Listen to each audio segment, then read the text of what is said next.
Alors, on va pouvoir redémarrer. Rebonjour ou bonjour à toutes et à tous. Donc pour cet après-midi, on va enchaîner 3 présentations de projets qui ont été poursuivis dans le cadre de la convention ministère de la Culture et INRIA. On va démarrer par le projet Si Sympa présenté par la Philharmonie de Paris et l'équipe Magique 3D d'INRIA.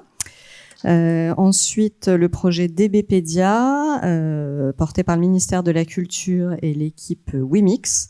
Et ensuite, Snoop Vidéo, présenté par l'INA et l'équipe Zénith.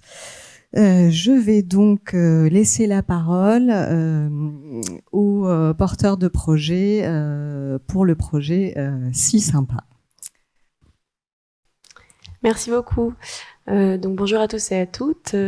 Donc on va vous parler aujourd'hui, on est 3 à vous parler, du projet Si Sympa qui s'intitule Synthèse sonore des instruments de musique du patrimoine. C'est un projet en collaboration avec 4 instituts, l'INRIA à Bordeaux, la Cité de la musique Philharmonie de Paris dont Cécile et moi faisons partie, l'ITEM, l'Institut de technologie européen des métiers de la musique, situé dans les Pays de la Loire, et puis le C2RMF, qui est le centre de recherche et de restauration des musées de France, basé au Louvre.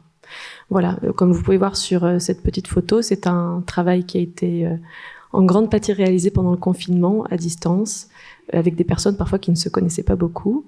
Voilà, c'est un projet qui a commencé en 2018 et qui vient d'achever, on peut dire, une première partie de bilan.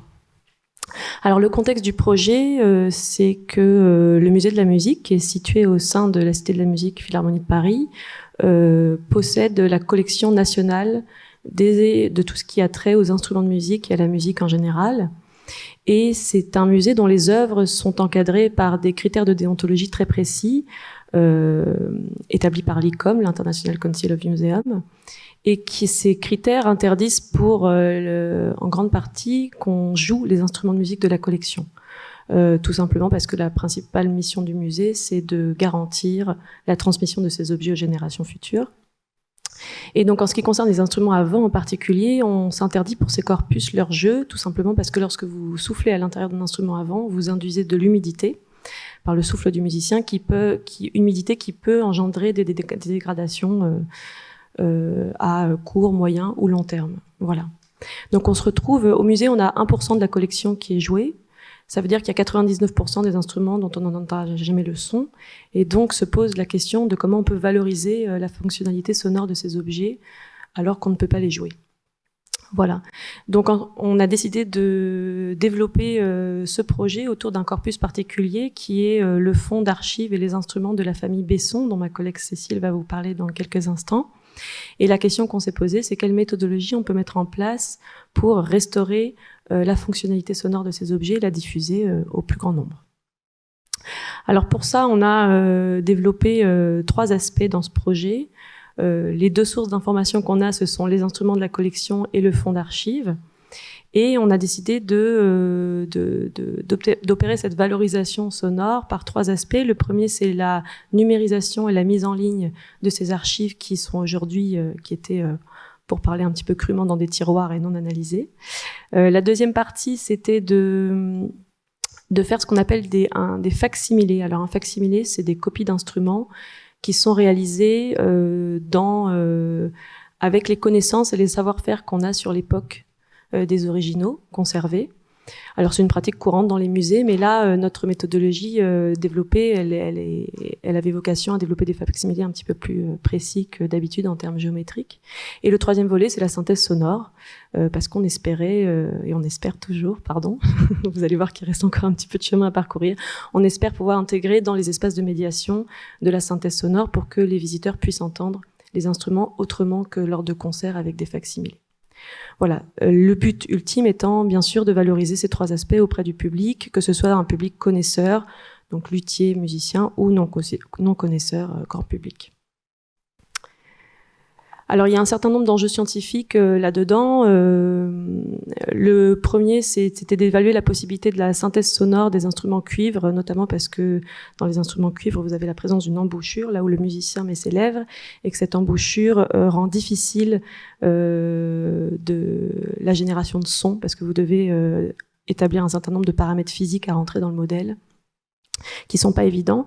Et puis, il y a bien sûr l'enjeu scientifique muséal d'augmenter la connaissance qu'on a sur les objets. Et lorsque vous avez des modèles d'instruments de musique, vous êtes à même de tester des hypothèses géométriques et d'essayer de comprendre les évolutions organologiques des instruments au cours du temps.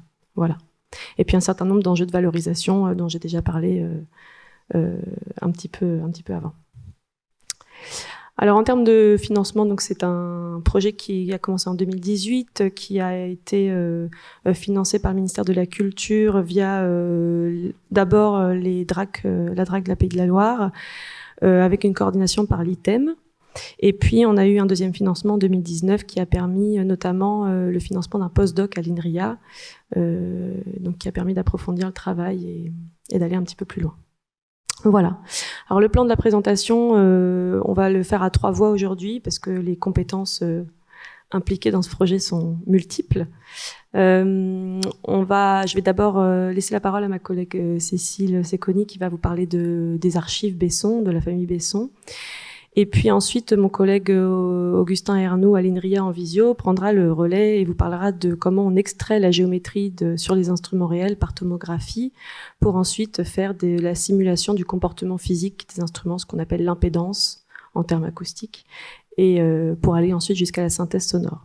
Tout ça, c'est fait en collaboration avec Cité de la musique Philharmonie de Paris, qui était plus en charge des mesures expérimentales qui sont venues optimiser, on va dire, les modèles en simulation. Voilà, et puis ensuite on conclura. Je laisse la parole à Cécile. Eh bien, bonjour à tous. Bonjour à tous. Donc pour ma part, je vais donc vous parler, comme l'a dit Marguerite, du traitement et de la mise en ligne des archives Besson, qui font partie donc des collections du Musée de la musique. Je voulais quand même commencer ma présentation par quelques mots sur l'entreprise Besson pour que vous ayez quelques éléments de contexte sur la suite de la présentation. Donc la Maison Besson, c'est une entreprise familiale qui a été fondée dans le premier tiers du 19e siècle et qui s'est beaucoup développée jusqu'à atteindre dans les années 1890 140 employés à Paris et environ 130 à Londres. Et qui s'est fait connaître pour l'excellence de ses instruments, de ses cuivres, au point d'ouvrir donc des magasins à l'étranger et donc plusieurs succursales à Londres. Donc la maison Besson est à l'origine de très nombreuses inventions et d'importants perfectionnements dans la facture instrumentale des instruments avant. Notamment, elle est très connue pour la mise au point de ce qu'on appelle le système prototype qui permettait de reproduire de façon quasiment identique plusieurs instruments. Donc sur cette diapo, vous voyez quelques exemples d'instruments conservés au Musée de la musique. Donc à gauche, une trompette naturelle, à droite, une autre trompette, et au milieu, des cornophones. C'est un instrument qui n'est plus très utilisé aujourd'hui, mais qui a été inventé par la maison Besson. J'ai aussi mis quelques petits repères de date. Alors attention, c'est une chronologie extrêmement simplifiée. C'est juste pour vous donner quelques exemples. Donc l'entreprise est fondée vers 1838 à Paris par Gustave Besson. Puis dans les années 50, il va partir à Londres suite à quelques petits démêlés juridiques avec son concurrent en Saxe. C'est donc sa femme Florentine qui va reprendre la direction de l'usine à Paris. Et ensuite, à la mort de Gustave et juste après de sa femme, fait assez remarquable pour l'époque, l'entreprise va être reprise par leurs filles, Marthe et Cécile. Marthe notamment qui va jouer un très grand rôle, j'y reviendrai un peu plus tard dessus. Et en 1908, ensuite, les filles de Marthe qui vont de nouveau reprendre la direction de l'entreprise jusque dans les années 1950, où l'entreprise va finalement faire faillite. Voilà. Donc, le fonds d'archives Besson, qui est conservé au Musée de la musique, concerne l'histoire des branches parisiennes et londoniennes de la maison Besson. Malheureusement, nous n'avons quasiment pas de documents pour les débuts de l'entreprise. Les documents qu'on a commence vraiment au dernier tiers du 19e siècle, jusqu'à la faillite. On a quelques documents familiaux, de la correspondance, des actes de propriété et surtout des documents professionnels. Qui sont vraiment une source précieuse sur le fonctionnement de l'entreprise. Notamment, on a pas mal de dessins techniques, des livres de vente et un très grand nombre, là vous pouvez voir en bas l'image de un grand nombre de petits documents, ça c'est assez atypique dans un fonds d'archives, des petits bouts de documents de toutes les tailles avec des notes, des récépissés, etc. Donc c'est un fonds qui est assez petit, puisqu'il fait que 1,50 m linéaire. Mais il reste pas moins remarquable parce qu'en fait c'est, pour ainsi dire, le seul fonds connu sur la facture d'instruments avant, en tout cas jusqu'à présent. Alors je signale tout de même un complément à ce fonds d'archives qui est conservé au Horniman Museum à Londres. Voilà. Donc je passe très vite, mais je voulais quand même vous montrer 2-3 exemples de documents qu'il y a dans le fond. Donc comme je vous disais, on a quasiment rien sur le fondateur Gustave Besson, mais on a tout de même par exemple le détail de ce fameux système prototype dont je vous parlais tout à l'heure, donc une copie du brevet. Vous voyez par exemple une photo de la succursale de Londres. On a aussi surtout beaucoup de documents sur Marthe, donc qui a vraiment dirigé l'entreprise pendant 25 ans, mais qui s'est pas contentée elle avait pas un rôle de figuration, quoi. Elle a vraiment fait des inventions, elle a reçu des récompenses, etc. Et donc, dans les archives, on a beaucoup de choses sur ses recherches. Donc des photos, mais aussi des annotations sur comment améliorer le son de tel instrument, etc. Là, vous avez quelques exemples de documents sur les processus de fabrication, donc des dessins techniques notamment. Et des notes, peut-être essayer, là, vous voyez le document en bas, essayer de changer le trou du 4e piston pour une meilleure disposition. Enfin, vous voyez, on a plein de petites remarques comme ça sur le son. Donc, dans le cadre du projet, on espérait que les dessins techniques, une fois numérisés, pourraient servir à la réalisation des facsimilés. Vous verrez plus tard, en fait, la correspondance entre les archives et le reste du projet n'a pas été si simple que ça. Mais en tout cas, ça apporte, les documents apportent comme une connaissance sur le son des instruments Besson, juste par leur lecture. Voilà. Donc, dans le cadre du projet, donc le fonds d'archives avait été inventorié avant le début du projet, mais les financements qu'on a obtenus nous ont permis de les numériser et surtout de les mettre en ligne, parce que donc la Philharmonie de Paris avait entrepris la mise en ligne des archives du Musée de la musique dès 2012, mais là, grâce au financement, on a pu un peu moderniser le site. Alors, la nouvelle version n'est pas encore tout à fait en ligne, mais c'est une question de jour, donc si ça vous intéresse, après je vous enverrai l'adresse. Ça nous a aussi permis de publier les inventaires en EAD, parce que jusqu'à présent, ce n'était pas le cas, c'était pas le format utilisé. Et on est en train d'étudier la possibilité de mettre l'image à disposition à l'aide de 3IF. Voilà. Donc je pense que je vais prendre la parole, je ne sais pas si vous m'entendez bien, à distance. Petite précision tout d'abord, l'équipe dans laquelle je suis a changé de nom récemment et s'appelle Makutu maintenant et plus Magic 3D. Mais bon, c'est rien de très important. Donc je vais vous présenter moi des travaux qui ont été faits donc sur les trompettes. Donc dans la collection, on a sélectionné 10 trompettes naturelles. Naturelles, ça veut dire qu'elles n'ont pas de piston et que le musicien, pour jouer différentes notes, va uniquement faire varier c'est les paramètres d'embouchure au niveau de ses lèvres, etc. Donc il y a un premier travail qui a été fait au niveau du C2RMF, notamment par Elsa Lambert, qui a été un travail de tomographie des instruments, donc d'utilisation d'un scanner. Donc ici on voit des radiographies, c'est finalement un peu comme des tomographies qui sont en 3D, mais là projetées sur un espace 2D, et on voit donc l'intérieur de l'instrument, les parois, etc. Donc là, on a un exemple de quelques trompettes. On voit notamment que au niveau des embouchures, donc là au milieu, on a des parois qui sont beaucoup plus épaisses, un métal beaucoup plus épais, et donc c'est un peu plus difficile d'aller prospecter à l'intérieur de l'instrument. Et un premier travail qui a été fait par Elsa Lambert, ça a été de faire une reconstruction 3D des instruments. Donc là, c'est les logiciels de traitement des données tomographiques qui vont faire, via un système de seuillage, essayer de redéfinir les volumes, etc. Mais la difficulté avec ces algorithmes-là, c'est qu'ils traitent l'objet d'une seule manière et qu'on va avoir parfois des lacunes dans les reconstructions. Donc là, on voit par exemple sur la trompette, troisième trompette en partant de la droite, je sais pas si vous voyez, mais en haut, il y a des trous dans le volume et on voit qu'aussi qu'au niveau de l'embouchure, on a des petits problèmes. Donc, ce qu'on a fait, c'est qu'on a récupéré les données brutes de la tomographie. On a développé un algorithme au sein de l'INRIA, enfin un traitement d'images spécifique qui va être adapté à nos outils de modélisation. Donc ça, c'est un travail. Ah oui, d'abord, en fait, ce qui se passe, c'est comme on va voir sur la petite vidéo, si on peut la lancer. Donc là, à droite, on a le volume 3D reconstitué, et à gauche, on a les images tranche par tranche. Donc on voit qu'on a des petits cercles qui correspondent à chaque tube de l'instrument. Le but de l'algorithme, ça va être d'aller déterminer la géométrie interne de l'instrument et de suivre le tube le long de son axe principal. Donc ça, c'est un travail qui a été fait par le postdoc Tobias van Berzel. Donc je vais vous expliquer grossièrement comment ça a été fait. Et on l'a fait sur une trompette spécifique qui est la trompette E0925, qui est celle-ci.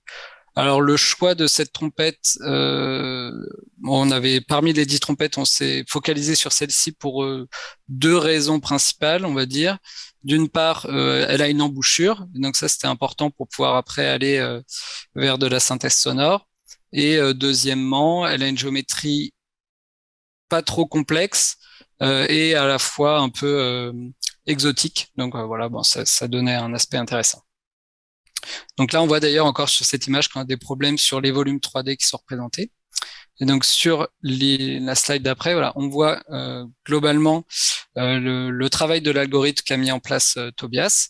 Donc le but de cet algorithme, ça va être de traiter les images tranche par tranche et de suivre la fibre neutre de l'instrument, donc notamment suivre les courbures, etc. Et ensuite d'estimer la surface interne de l'instrument.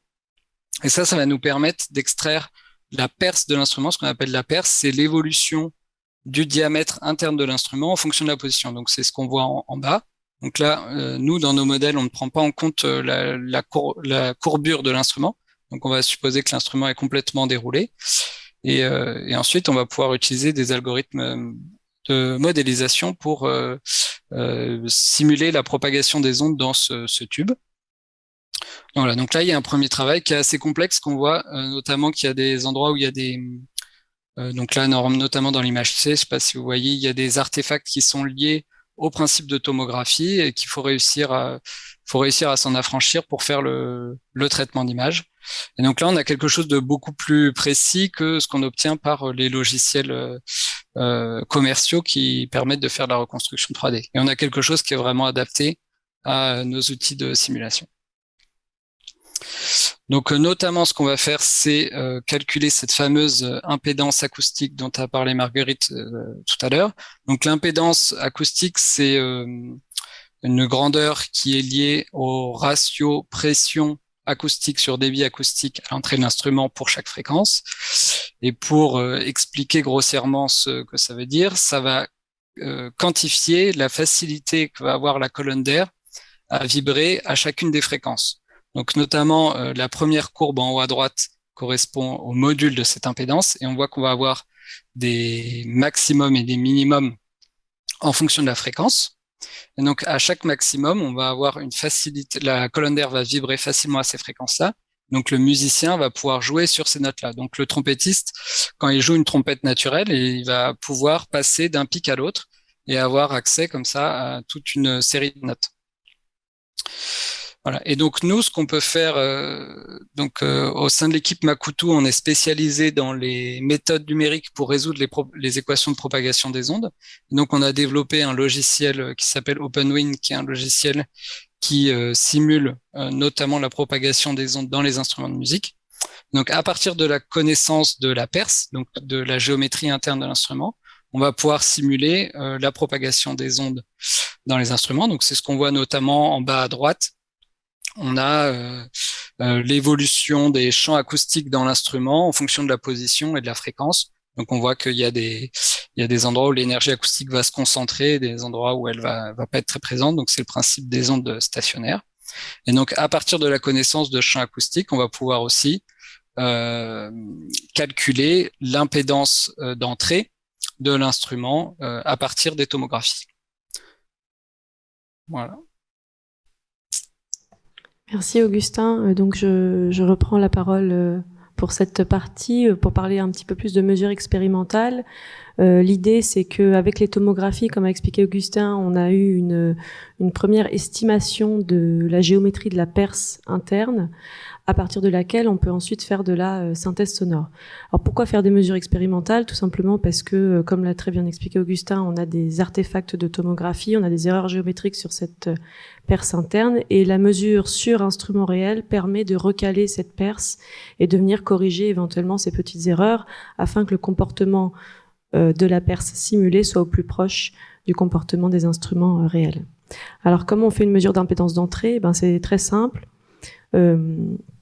Pour mesurer ces pics de résonance, en fait, il faut envoyer à l'instrument toutes les fréquences, et on le fait avec un capteur d'impédance qui est un espèce de haut-parleur. Donc basique pour si vous êtes à côté du capteur d'impédance, ça fait quelque chose comme de 8. Voilà. Donc vous balancez toutes les fréquences des graves jusqu'aux aigus, et la colonne d'air de l'instrument répond sur ces fréquences de résonance qui sont les maximums des pics de la courbe qu'on a vu tout à l'heure. Voilà. L'enjeu de ces mesures, c'est qu'il faut une atmosphère contrôlée en termes d'humidité et de température, ce qui est assuré dans un musée a priori, et donc bien garantir une étanchéité pour pas qu'il y ait de fuite. Voilà. Donc tout ça, on a mis en place un petit protocole qui garantit que on n'a pas de fuite, on contrôle bien l'environnement. Voilà, donc ça c'est les mesures qu'on a obtenues sur la trompette 0925, et c'est ces mesures qu'on a ensuite envoyées à l'INRIA pour qu'il y ait une optimisation de la perce issue des tomographies, et donc ça nous donne la courbe ici en orange où on voit qu'on a une bonne correspondance en fait des pics à basse fréquence. Les premiers pics sont assez confondus en termes quand on compare simulation et expérimentation. Par contre, en haute fréquence, on est un petit peu plus décalé. Alors, c'est probablement dû aux erreurs sur l'embouchure dont parlait Augustin tout à l'heure. C'est que on sait que s'il y a des petites erreurs géométriques sur une embouchure, ça va très vite se répercuter sur les hautes fréquences dans la réponse de l'impédance. Voilà. Donc, je vais repasser la parole à Augustin qui va vous parler maintenant de comment on a utilisé cette géométrie corrigée pour produire un facsimilé de trompette et pour aller vers des premiers exemples de synthèse sonore. Merci. Donc effectivement, donc comme on le disait, le but là, ça a été dans un premier temps de concevoir un facsimilé ou une copie de cet instrument-là, mais en essayant de... Donc généralement, ce qui est fait pour faire une copie, c'est de prendre un certain nombre de codes sur l'instrument initial et puis d'essayer de construire des plans. Et là, le but, ça a été de faire une copie qui non seulement ressemble à l'instrument original d'un point de vue de l'aspect physique, mais également d'un point de vue de ses propriétés acoustiques. Donc, notamment, on peut pas utiliser directement les données de la tomographie pour faire une copie de l'instrument. Si on donne ces données à un artisan, il serait bien embêté, notamment parce qu'on a à peu près un pas pour la géométrie de l'ordre de 0,2 mm, et un artisan va pas pouvoir contrôler le rayon interne de l'instrument tous les 0,2 mm. Ensuite, comme on l'a déjà évoqué plusieurs fois, du fait des épaisseurs de parois variables et des points de soudure, etc., on va avoir des biais au niveau de la géométrie. Donc tout ça fait que on peut pas faire une copie de l'instrument tomographié directement. Donc pour ça, ce qu'on va faire, c'est qu'on va utiliser malgré tout ces données de tomographie et on va en déduire une perce simplifiée. Donc on va essayer à l'œil, plus ou moins, de se dire sur cette portion-là, l'instrument est plutôt cylindrique, sur cette portion-là, il est plutôt conique. Donc vous voyez à droite, notamment que on est passé donc de à peu près 10 000 points de mesure à seulement 6 paramètres de facture. Et ensuite, ce qu'on va faire, comme l'a évoqué Marguerite, c'est qu'on va faire une optimisation. Donc, on va ajuster ces paramètres géométriques pour que la réponse acoustique de cette perce un peu simplifiée colle au mieux à la réponse acoustique qu'on a mesurée sur l'instrument original. Donc pour ça, on va utiliser notre logiciel et des algorithmes d'optimisation. Ensuite, il y a un échange qui a été avec l'artisan qui était en charge de fabriquer cette copie, qui est Jérôme Bis, jusqu'à la conception d'un plan que vous pouvez voir à droite. Et donc l'artisan a donc fabriqué les pièces à partir de ces plans et a pu fabriquer une copie de cet instrument.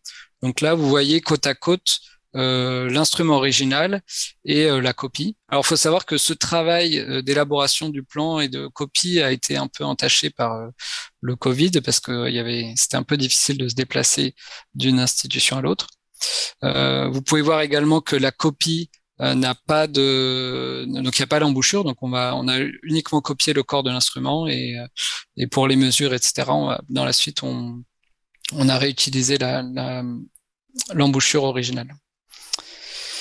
Et donc, une fois qu'on avait cette copie, on a pu mesurer cette fois-ci l'impédance acoustique de cette copie et la comparer avec les simulations qu'on avait prédites. Donc là, vous pouvez voir que ça colle assez bien en basse fréquence et un peu moins bien en haute fréquence. Et ça vient du fait, donc comme le disait Marguerite, notamment de la géométrie de l'embouchure, mais également du fait qu'on utilise des modèles simplifiés. Donc par exemple, on ignore la courbure de l'instrument alors que bon, ça peut avoir quelques influences en haute fréquence.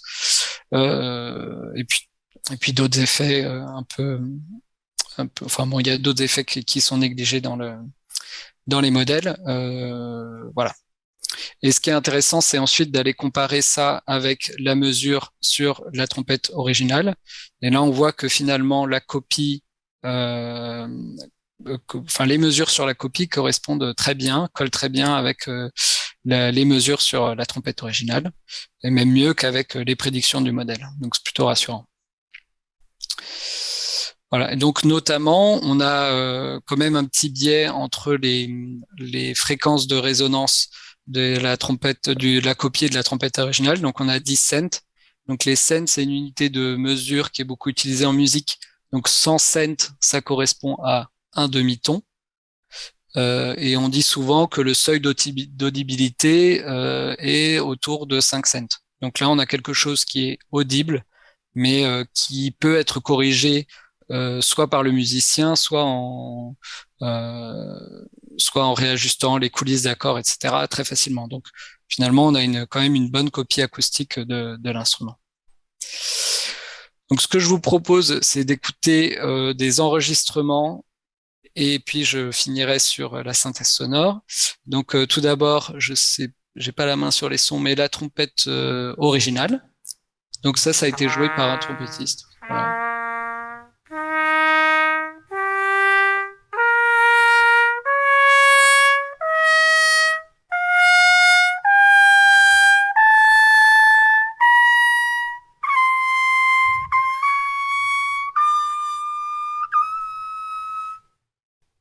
Voilà, donc comme c'est une trompette naturelle, on peut pas faire toutes les notes de la gamme, on a juste cette échelle harmonique. Et donc on peut écouter le même musicien jouer de la copie.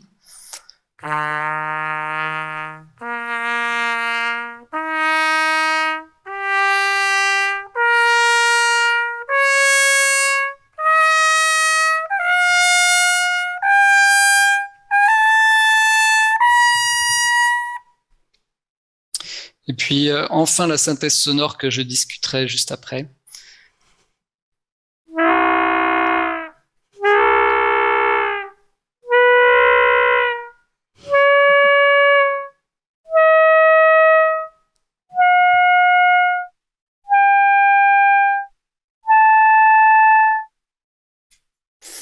Donc voilà. Donc en fait, pourquoi est-ce que cette synthèse sonore n'est pas si concluante? C'est que pour l'instant, je vous ai parlé uniquement de la modélisation de l'instrument, du corps de l'instrument. Mais pour jouer d'un instrument, on a aussi besoin d'un musicien. Et dans les modèles physiques, on a tout un tas de paramètres qui correspondent au contrôle du musicien, mais c'est très difficile de prédire les valeurs de ces paramètres, et le rendu sonore va être vraiment très sensible à la valeur de ces paramètres. C'est d'ailleurs pour ça que c'est si difficile d'apprendre à jouer d'un instrument de musique. Et finalement, nos outils de simulation ne savent pas encore jouer de la trompette E0925. Donc ça, c'est un défi qu'on avait peut-être légèrement sous-estimé, c'est le travail pour ajuster ces paramètres et atteindre un rendu sonore acceptable. Et donc, notamment, aujourd'hui, on peut pas dire que la synthèse sonore soit prédictive. Donc, voilà, on n'est pas capable de prédire le son qu'aurait un instrument s'il était joué par un musicien. Il y a beaucoup trop d'inconnus sur le rôle de ce musicien pour l'instant. Voilà. Je vais rendre la main à Marguerite pour conclure. Merci Augustin. Donc voilà, après ces jolis sons, juste une petite dernière diapositive de conclusion avec un diagramme extrêmement compliqué qui vous montre bien les allers-retours entre les différents acteurs. Ce qu'il faut retenir de ce projet, c'est que le financement obtenu a permis de numériser le fonds d'archives de la famille Besson, ce qui était un travail colossal et qui va bientôt être mis en ligne, comme Cécile Séconi l'a dit tout à l'heure. On a aussi validé, et ça c'est assez important dans le projet, une méthodologie qui permet d'extraire une perce, un profil de perce qui permet de produire des facsimilés qui sont des copies fidèles en termes de comportement physique par rapport aux originaux de la collection. Avec un facsimilé qui a bien effectivement été obtenu. Après, il reste quelques petites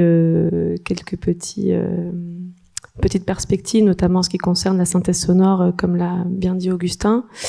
Alors, les défis scientifiques aujourd'hui, c'est que on aimerait que ce fonds d'archives qui est maintenant bien numérisé puisse être analysé, parce que Cécile vous a montré que quelques éléments, mais on trouve vraiment des petites perles en le feuilletant, et on espère pouvoir avoir une analyse un petit peu plus précise des informations qu'il peut apporter. On espère aussi pouvoir améliorer un petit peu le protocole de mesure d'impédance, parce qu'on a parfois des petits soucis de reproductibilité des mesures, donc ça c'est aussi une perspective. Et puis, comme le disait Augustin tout à l'heure, il faut se plonger dans cette différence qu'on observe entre simulation et mesure expérimentale, et probablement que le raffinement du modèle là-dessus, avec la prise en compte des courbures dans l'instrument, pourrait apporter des améliorations significatives. Et puis bien sûr le dernier point de la synthèse sonore, car comme vous l'avez entendu, il reste encore un petit peu de chemin. Voilà, en termes de valorisation, Cécile l'a bien dit tout à l'heure, les archives seront bientôt mises en ligne, et on aimerait aussi que ces données acoustiques intègrent la documentation du musée. Aujourd'hui, lorsque vous consultez une notice d'œuvre, vous avez beaucoup d'informations sur l'instrument, vous avez son histoire, sa date de facture, vous avez ses propriétaires successifs, vous avez quelques images, parfois des radiographies si vous êtes chanceux, et là l'idée ce serait de documenter ces notices avec des renseignements, enfin des données acoustiques, voilà, ce qui profiterait probablement à tout un public de professionnels pour avoir accès à des corpus élargis. Voilà, je vous remercie de votre attention. Si vous avez des questions, on sera heureux et heureuse d'y répondre.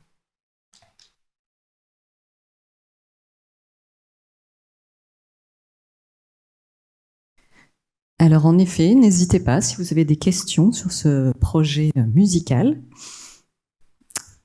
dans l'auditoire à distance également.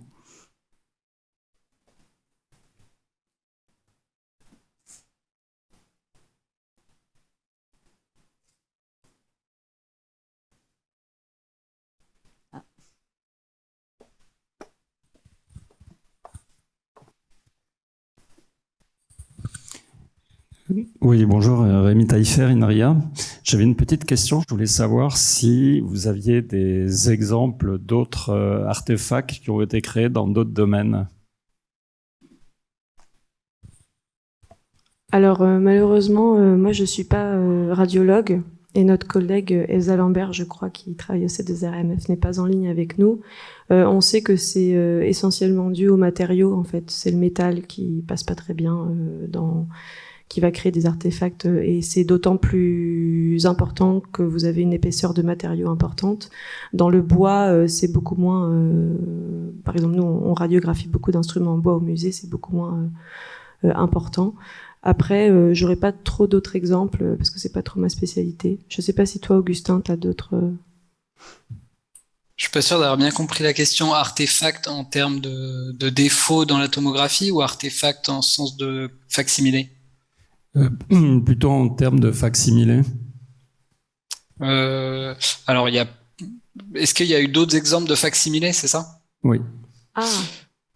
Alors, des facsimilés, ouais, il y en a beaucoup. Après, il y en a, à ma connaissance, non, sur des instruments ou cuivre, très en tout peu. cas, non. Ouais, Votre et question, très peu c'est est-ce qu'il y a qui ont- d'autres exemples de facsimilés au musée ou...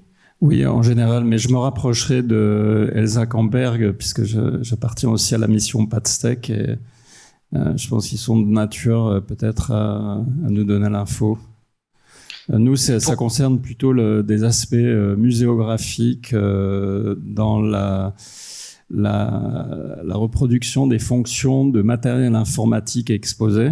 Et on se pose la question, là aussi, de savoir comment faire vivre des objets du patrimoine contemporain, je dirais, pour leur donner une seconde vie, mais sans, vous voyez, altérer la pièce originale. Oui. Alors moi, je suis spécialiste de l'instrument de musique, mais dans l'instrument de musique, vous avez des instruments du XXe siècle, notamment avec des instruments électroniques, qui, je sais pour ma part, sont assez mal connus en termes de conservation préventive. Donc on a aussi les mêmes soucis de conserver des thérémines, des ondes Martenot, qui sont des instruments du début du siècle. Et on a aujourd'hui des travaux qui s'intéressent à reproduire en simulation des comportements électroniques pour garder une trace de la sonorité de ces objets. Mais c'est une problématique très large qui se pose même pas uniquement au musée de la musique. Je sais qu'au Quai Branly, ils ont les mêmes soucis avec des œuvres contemporaines qui font créer des œuvres sonores, en fait. Et il y a toute une question sur comment conserver ces œuvres sonores une fois qu'elles ont été exposées. J'aurais pas vraiment d'éléments de réponse, malheureusement. Il me semble que sur les ondes Martenot, il y a eu un travail qui a été fait pour reproduire les poudres conductrices. Dans les ondes Martenot, il y a une Oui. poudre semi-conductrice, enfin qui est un mélange entre un élément conducteur et isolant. Et quand on écrase cette poudre qui est dans un sac, ça fait passer plus ou moins le courant. Et je sais qu'il y a eu un travail vraiment de facsimilé pour le coup sur Oui, cette fameuse poudre. C'est moi qui avais travaillé dessus, mais il y a plus de 10 ans maintenant. Ouais, à part ça, je crois qu'il y a mais pas oui, il y a grand-chose. des approches. En fait, on utilise des approches de virtuelles et puis des approches matérielles, en fait, tout simplement parce que, bon, dans le cas de l'onde Martenot, c'est une poudre qui est faite de mica et de graphite et qui se détériore avec le temps. Et on voulait conserver le geste musical associé à cette petite poudre. Lorsque vous appuyez dessus, ça fait comme un archet de violon. Ça module l'intensité du son. Donc oui, il y a des approches complémentaires, mais après, il faut se rapprocher des personnes compétentes en fonction des matériaux. Il faut un regard un peu transverse sur l'objet.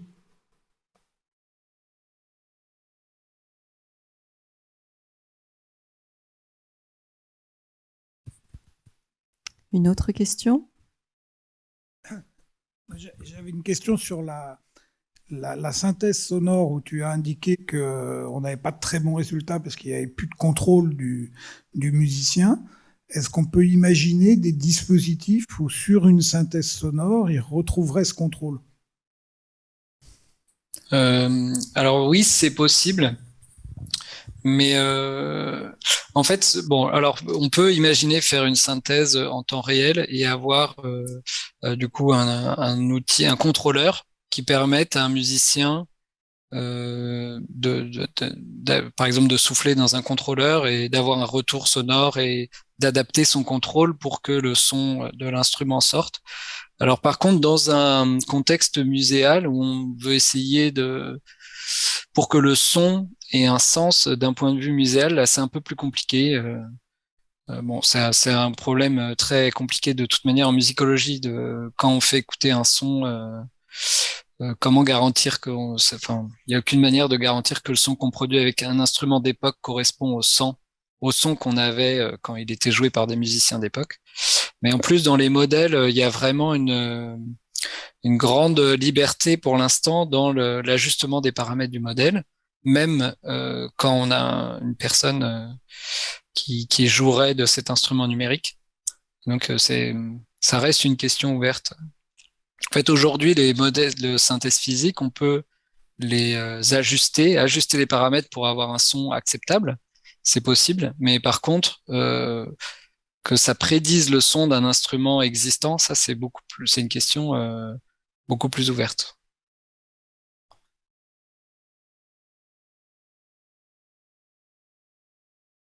Oui, pour compléter un peu ce que dit Augustin, il y a tout un travail en fait de documentation sur les pratiques de jeu, sur comment étaient joués ces instruments. On a des enregistrements de trompettes égyptiennes de Toutankhamon qui ont été jouées par des généraux de cavalerie. Alors on est très content d'entendre leur son, mais d'un point de vue historique, ça n'apporte rien. Voilà, en termes d'information. Donc c'est pas tout d'avoir quelque chose qui produit du son. Il faut savoir avoir toute une documentation autour de qu'est-ce qui est historiquement informé dans ce qu'on entend. Voilà. Et ça, c'est un tout autre problème.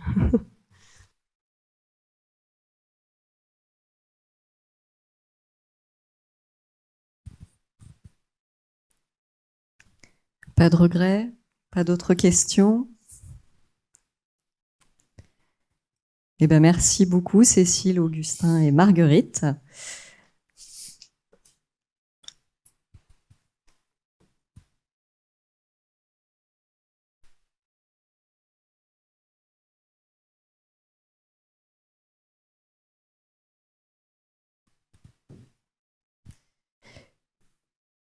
Et on va pouvoir passer à la présentation du projet DBpedia avec Célian Ringwald qui est sur place et qui sera accompagné à distance de Fabien Gandon, Franck Michel, Marie-Véronique Leroy et Thibaut Grouas, donc pour un projet en partenariat avec le service du numérique et la délégation à la langue française et aux langues de France.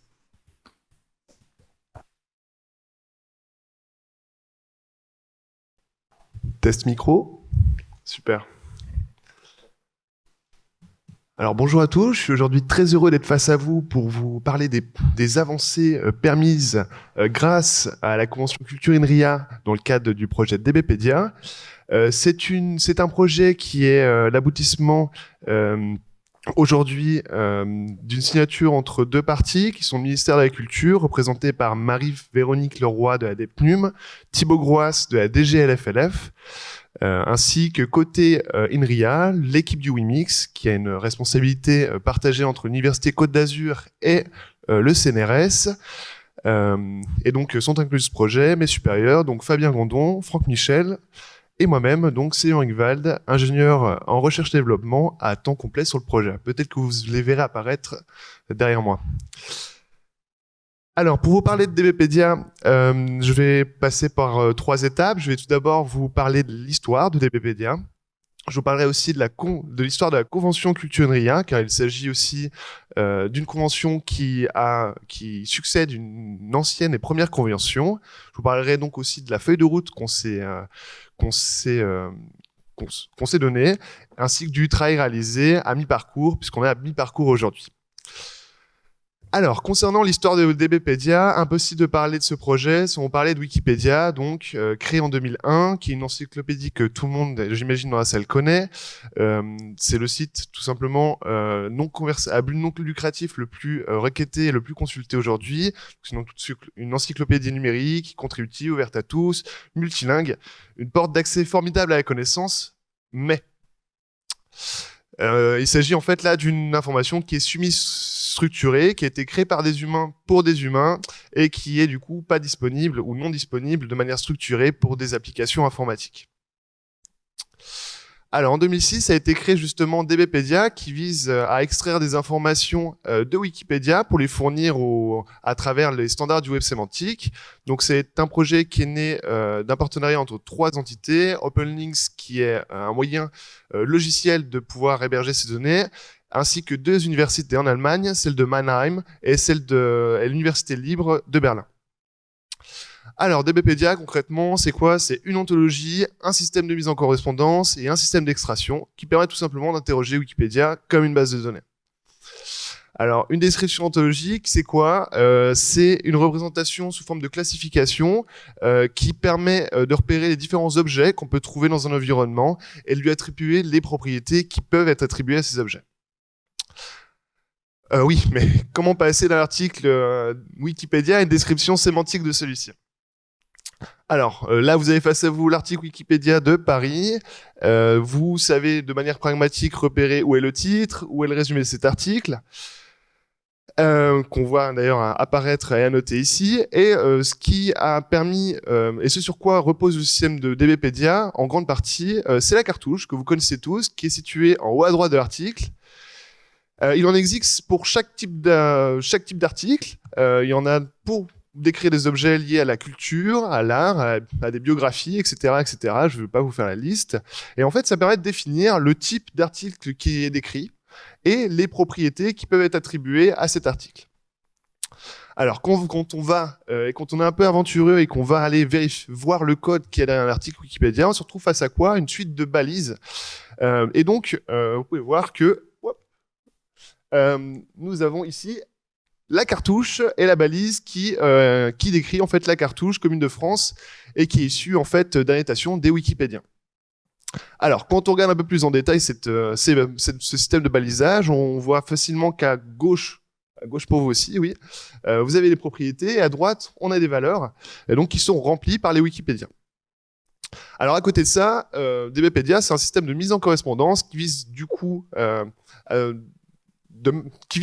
mettre en correspondance en fait toutes ces propriétés à différents objets. Donc là, on est face encore une fois à l'interface qui permet de modifier et au wiki qui permet de modifier la cartouche commune de France.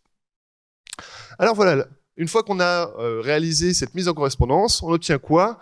Un petit graphe donc qui représente la page de Paris à travers un identifiant unique et autour duquel sont liées des propriétés et des valeurs. Alors, DBpedia, c'est pas seulement ça, c'est aussi des liens vers d'autres bases de données. On vous a parlé déjà ce matin de Geodata, et vous avez déjà entendu parler du VIAF tout à l'heure. Donc là, vous avez aussi des liens vers ces identifiants uniques liés à des fichiers d'autorité. Donc voilà, DBpedia, c'est une référence à un nœud important du web des données, ouvert et lié, et c'est autour de DBpedia que s'est cristallisé, si vous voulez, le web des données ouvertes et liées à l'époque. Alors, pour en revenir à la convention qui nous amène aujourd'hui à nous rencontrer, la convention Culture RIA, c'est aujourd'hui le renouvellement en fait d'une première signature qui a été faite en 2012, une convention qui s'appelait Semanticpedia qui a été présentée dans les mêmes murs qu'ici aujourd'hui et qui a permis en 2012 de lancer le premier chapitre francophone de DBpedia. Parce qu'il faut savoir qu'il est possible de créer un chapitre linguistique pour chaque Wikipédia. Et donc, DBpedia en français, pourquoi? Alors, il faut savoir que Wikipédia est organisé en chapitres linguistiques, et donc ce qu'on retrouve sur Wikipédia, des pages qui sont seulement décrites dans cette langue. Et chaque article, finalement, apporte aussi une vision de la connaissance culturellement située. L'article de Paris que je vous ai présenté tout à l'heure en français est bien plus court quand on présente Paris en allemand, par exemple. Alors, ça permet d'offrir un accès libre et ouvert offrant la possibilité de développer des applications valorisant ses particularités culturelles, et cela, ça s'inscrit pleinement dans la stratégie métadonnées culturelles et transition web.0 du ministère de la Culture. Et là, je passe la parole à un de mes mystérieux collègues, ou Marie-Véronique, normalement. Si elle peut intervenir, super. Oui, merci beaucoup, merci Célian. Bonjour à tous, et désolée de ne pas être présente avec vous dans ce beau bâtiment des Archives nationales. Donc voilà, moi je vais juste prendre la parole quelques minutes pour vous représenter rapidement cette stratégie donc, que Célian vient de nommer. Donc cette stratégie, elle a été publiée en 2014 et donc le principe, c'est vraiment de voir comment est-ce qu'on peut appliquer le principe du web des données liées aux données culturelles. Donc je suis vraiment ravie parce que du coup, depuis ce matin, on entend ces notions de graphe de connaissances, de sémantisation, on a parlé de mixed open data, etc. Donc du coup, je suis vraiment ravie parce que voilà, les sujets restent d'actualité. Et donc, en 2014, c'était assez novateur parce que du coup, il y avait vraiment aussi cet enjeu de déployer les standards et du coup de sensibiliser les acteurs culturels à ces fondamentaux, aussi bien au niveau des standards que des technologies du web des données liées. Donc, la méthodologie, ça a été de constituer des groupes de travail avec des experts externes, mais surtout des représentants de chaque service métier, donc au sein de l'administration centrale, mais aussi avec les établissements publics et les services déconcentrés. Et donc, du coup, on aborde aussi bien des aspects techniques, technologiques qu'organisationnels. Parce que du coup, je le dis assez souvent, mais avant de connecter des données, il faut aussi connecter des personnes et des services entre eux. Et donc, elle s'articule autour de 9 actions. Et en fait, l'enjeu vraiment de cette stratégie, c'est à terme de constituer ce qu'on appelle le graphe culture. Donc, vous avez entendu parler de graphe de connaissances. Là, l'idée, ça serait de constituer un graphe de connaissances de la culture. Donc, on peut passer à la slide suivante. Merci. Donc là, comme vous pouvez le voir, c'est une manière un peu synthétique de présenter les actions de la stratégie.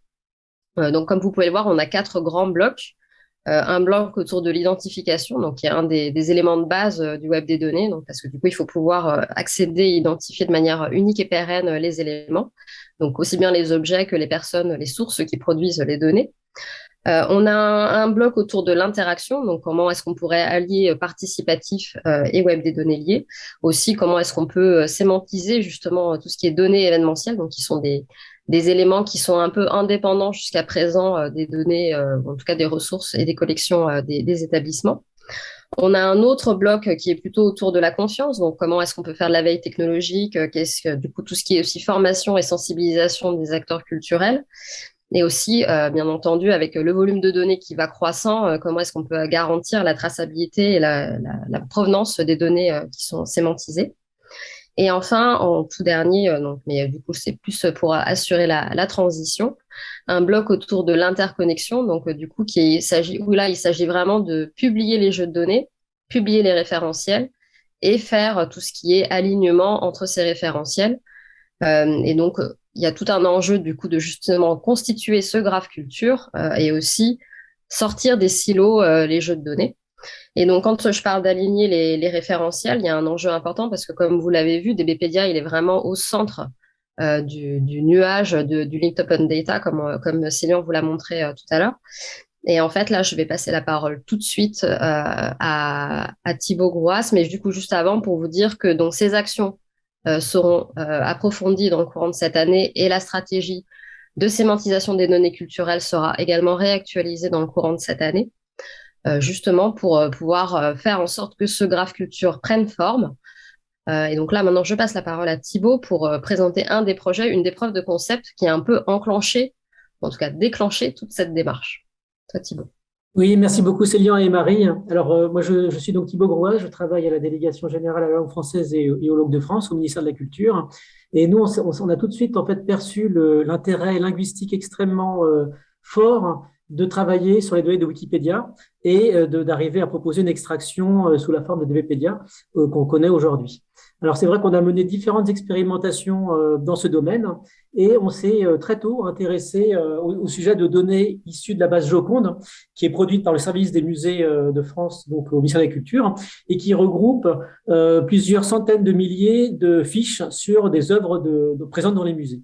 Donc ces données elles sont dans une base de données et comme l'a indiqué Marie, on a travaillé donc avec une équipe projet pour faire un liage entre cette base de données et les données issues de DBpedia pour pouvoir ajouter en fait une couche d'information en plus. Alors ce qu'on voulait faire, et c'est là qu'on était effectivement très très intéressés, on avait pour objectif d'arriver à proposer une navigation dans le corpus de Joconde, composé donc de plusieurs centaines de milliers d'œuvres culturelles illustrées pour la plupart, donc une navigation multilingue sans recourir à de la traduction. Alors, comment on a fait? En fait, on s'est appuyé sur les liens interlingues qui figurent dans chaque fiche Wikipédia, Vous savez, sur Wikipédia, vous avez différentes versions linguistiques de chaque page. Et donc, à partir des liens qui permettent de basculer vers telle ou telle langue, on peut afficher effectivement des données qui viennent des autres langues. Et donc sur Joconde, c'est ce qui s'est passé, puisque nous avons intégré le potentiel de ces liens interlingues dans les fiches de Joconde. Et donc on a proposé une navigation en 14 langues dans cette interface, avec des langues qui étaient en plus assez peu courantes, comme le breton ou l'occitan, en plus du japonais, du chinois et d'autres langues européennes. Et donc, la navigation qui était proposée fonctionnait quand même plutôt bien, à partir de mots-clés notamment, mais aussi également d'exploration sur un mode historique, par exemple, ou thématique. Mais voilà, donc on a pu donc proposer une navigation dans ce corpus avec 14 langues proposées au public, sans aucune traduction humaine. Donc, c'était voilà, un beau défi. Et je pense qu'effectivement, plus largement, des outils comme DBpedia constituent des ressources vraiment intéressantes dans le domaine du traitement du langage. Ce sont des pistes qui sont explorées en ce moment. Il y a des chercheurs qui travaillent là-dessus. Mais je pense vraiment que les données liées de type DBpedia pourraient effectivement mener à des innovations ou des choses extrêmement intéressantes dans le domaine de la traduction, et notamment dans le domaine culturel, puisqu'une des spécificités de Wikipédia, c'est qu'il documente extrêmement bien le domaine culturel. Voilà. Merci. Merci à toi Thibaut. Hop. Et donc je reprends la main. Alors vous avez pu comprendre donc que la première version de DBpedia en 2012, elle a permis de multiples applications dans le domaine de la culture, mais pas que. Et ensuite, à partir de 2014, la convention a été mise à fin pour des questions de financement, et le projet a été ensuite maintenu par 3 ingénieurs côté NRIA. Alors jusqu'en 2019. Et en 2019, donc DBpedia en français, c'était quoi? C'était 3 millions de pages Wikipédia référencées, 130 millions de triplets. Donc c'est l'unité de données qu'on a dans des bases de données ouvertes et liées. Et donc c'est un volume de données conséquent qui est pertinent puisque par jour, DBpedia enregistre près de 21 000 requêtes SPARQL. Donc sur ce socle DBpedia étaient fournies aussi 2 applications, donc DBpedia Live qui est une version mise à jour à chaque modification de Wikipédia, ainsi que DBpedia Historique qui est une version, elle, qui couvre vraiment tout l'historique et toutes les modifications qui ont été faites sur la page d'un article. Alors c'est une base de connaissances qui est aujourd'hui disponible mais qui n'est plus mise à jour. Et c'est là qu'intervient donc aujourd'hui, enfin en 2021, le nouveau projet de partenariat entre le ministère de la Culture et l'INRIA. Un partenariat qui a commencé en octobre 2021, qui va se terminer en octobre 2022. Ce partenariat se découpe en 3 lots dans la feuille de route. Le premier, vous avez pu le comprendre, la pérennisation et l'augmentation de la visibilité du chapitre francophone de DBpedia. Et je vais y revenir dans la suite de ma présentation. L'évaluation de la fertilisation croisée de DBpedia avec les autres projets de la Fondation Wikimedia, et en particulier Wikidata. Et enfin, ces 2 premiers lots, c'est ceux sur lesquels j'ai pu travailler jusque-là, sur lesquels l'équipe a pu travailler. Et enfin, là, je vous parlais d'un 3e lot qui n'a pas encore débuté, mais le développement de nouveaux axes de recherche, notamment permettant, de vraiment mettre à contribution la richesse de Wikipédia, c'est-à-dire les textes des articles, parce que pour l'instant, DBpedia est peut-être plus une description, une métadescription de ces articles. Et aussi, 2e point du développement de ces nouveaux axes de recherche qu'il va falloir démarrer et sur lesquels il va falloir travailler, c'est véritablement l'adaptation de DBpedia Spotlight, qui est un outil, une référence, je pense, en extraction d'entités liées, d'entités nommées et de liage de ces entités à des bases de référence comme DBpedia, qui jusque-là était un outil qui datait de 2013 et qui a été et dont l'effort peut-être scientifique s'est positionné plutôt sur le traitement de l'anglais. Donc il va falloir véritablement, pour que l'outil soit pertinent, le proposer en français. Voilà, donc aujourd'hui nous arrivons à 6 mois quasiment pile. C'est l'occasion donc pour moi de vous parler un peu de ce qui a pu être réalisé. Donc concernant le premier lot, on a pu découvrir en commençant notre travail que l'association DBpedia offrait une nouvelle possibilité. Elle fournit des données à travers une interface qu'elle appelle le databus. Donc ça prend depuis lors, l'association DBpedia en fait a choisi de prendre en charge l'effort d'extraction, ce qui permet pour les 140 langues, je veux dire, ce qui permet d'historiser ces données, de les harmoniser et de les fournir sous un format mensuel. À côté de ça, elles fournissent aussi tout un système d'applications conteneurisées, qui permettent de tirer ces données et de monter les applications assez rapidement, comme l'hébergement de ces données, une version de DBpedia Spotlight, de DBpedia Lookup, une autre application qui, elle, sur la base d'une liste d'entités, permet de les lier directement à des URI uniques tirées de DBpedia. Et donc, ça nous a permis de notre côté de prendre très rapidement en main DBpedia français et d'en faciliter la maintenance. Alors, DBpedia prochainement en français, ce sera 4 millions de pages décrites et 200 millions de triplets. Donc là, on voit une réelle augmentation depuis 2019 en termes de taille de données. On a choisi aussi de décrire très finement ces données afin qu'elles puissent être plus facilement, requêtées par les différents utilisateurs, de les partitionner sous la forme de graphes nommés et de précalculer des statistiques qui étaient jusque-là impossibles à réaliser en termes de temps de calcul. À côté de ça, donc, on va pouvoir mettre à disposition donc, des versions adaptées de on met à disposition des versions adaptées de DBpedia Lookup et DBpedia Spotlight. Quant à DBpedia Live, j'y arrive. Nous sommes aujourd'hui face à un petit obstacle, qui n'est pas des moindres. En effet, on a rencontré l'association DBpedia, donc, qui est en Allemagne, et celle-ci souhaiterait monétiser cette application. Quand on parle de DBpedia Live, c'est un système qui est mis à jour continuellement, donc ça veut dire qu'on n'a pas le droit d'avoir une interruption de service. Concrètement, de leur côté, ils ont 3 ingénieurs sur la question.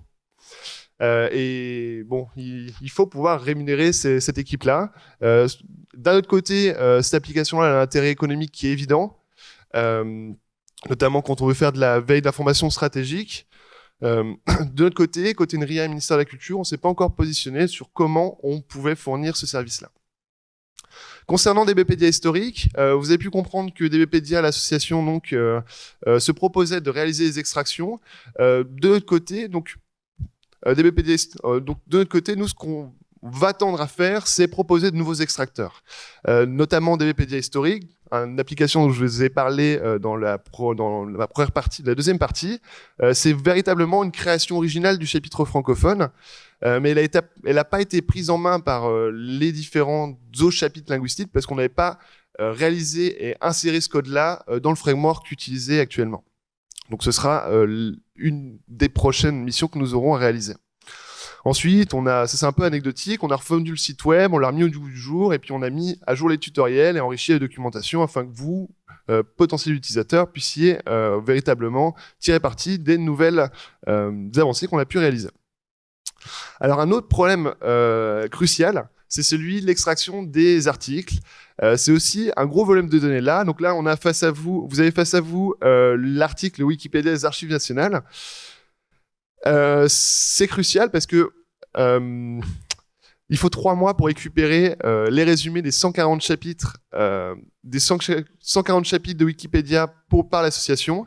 C'est un processus complexe qui va demander de supprimer des balises. Vous avez vu tout à l'heure le système de balises dont je vous parlais.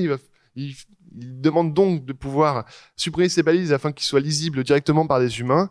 Et là, aujourd'hui, l'association n'arrive pas à passer à l'échelle concernant l'extraction des résumés de ces articles.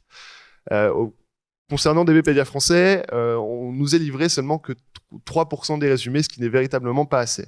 Et c'est crucial pour la 3e lot qu'on souhaite réaliser par la suite. Enfin, vous le savez sûrement, Wikipédia, c'est un objet mouvant qui est pris en charge et qui est le résultat d'une communauté qui elle-même est mouvante. Et donc, on a remarqué, en fait, en regardant un peu ce qui se passait du côté des articles Wikipédia, qu'il y avait des véritables changements de pratiques qui s'opéraient.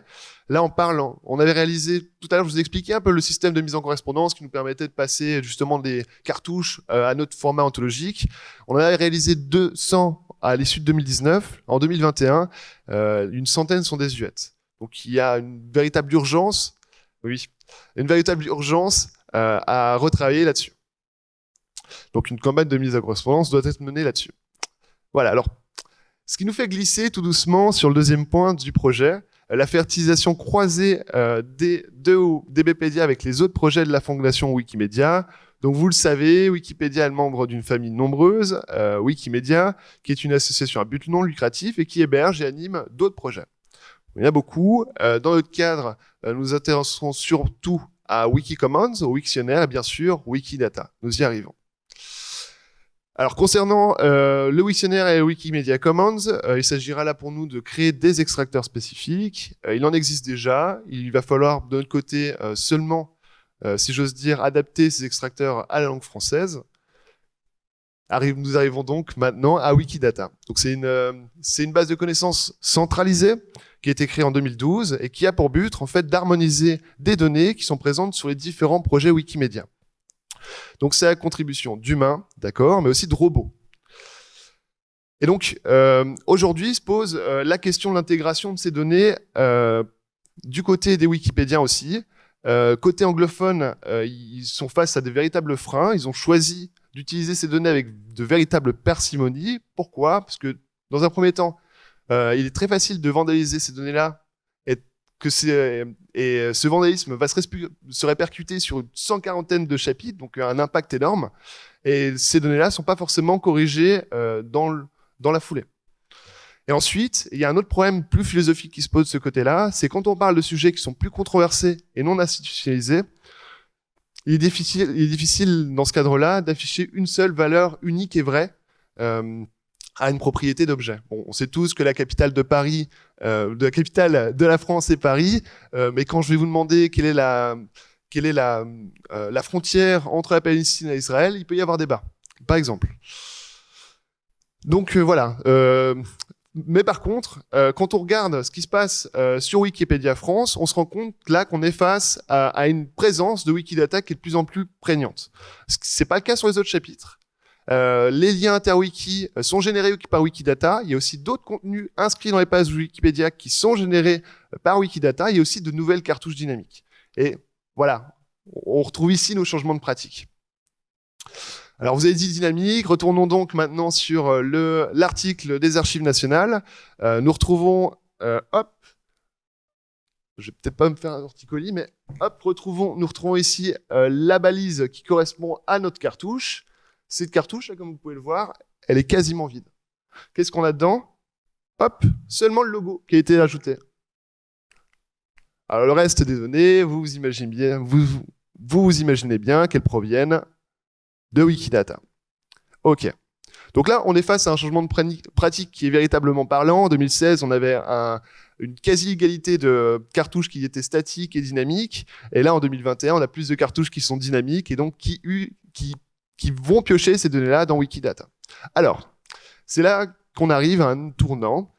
Ces propriétés et ces cartouches dynamiques peuvent être surchargées. Allons donc maintenant sur l'article de Wikipédia d'Arthur Rimbaud. Vous voyez en bas de sa petite cartouche qu'il est possible donc hop, de modifier directement le code ou de modifier les informations sur Wikidata. Ce qui se passe du côté de la cartouche, quand on la regarde, hop, on se retrouve donc face à une cartouche qui cette fois-ci qui est pleine d'informations. Et donc là, en fait, quand on est face à ce type de cartouche, on se rend compte que les Wikipédiens opèrent de véritables choix éditoriaux. Ce que vous voyez en noir, ce sont des valeurs qui ont été ajoutées et fixées en dur pour qu'elles ne puissent pas être modifiées par des Wikidatiens mal intentionnés, par exemple. Ce que vous voyez en rouge, ce sont des valeurs que les Wikipédiens ont choisi de ne pas afficher, comme la religion d'Arthur Rimbaud, qui est disponible dans Wikidata. Et ce que vous voyez en vert, ce sont des informations qui sont véritablement inédites et qu'on ne retrouve pas dans Wikidata. Le surnom d'Arthur Rimbaud, des adjectifs dérivés et les œuvres principales qui ont été mises en avant par les Wikipédiens. Donc voilà, il est aujourd'hui possible d'intégrer directement Wikidata pour faire face à ces trous de données qu'on a résultant de ces changements de pratique. Ça représente un potentiel de 500 millions de triplets supplémentaires. En tout, nous avons donc 800 millions de triplets, beaucoup d'informations, d'autant que l'association DBpedia fournit des frameworks qui permettent de fusionner ces données et de faire des choix sur quelles informations on souhaiterait mettre en avant. Mais avant cela, il est véritablement important de lancer une campagne de mise en correspondance, parce qu'il me semble que le contenu que les Wikipédiens rajoutent ou modifient est aussi très important. Alors, quelques mots pour conclure maintenant. DBpedia, concernant d'abord la feuille de route, donc une première mise en production début avril, ça va arriver bientôt.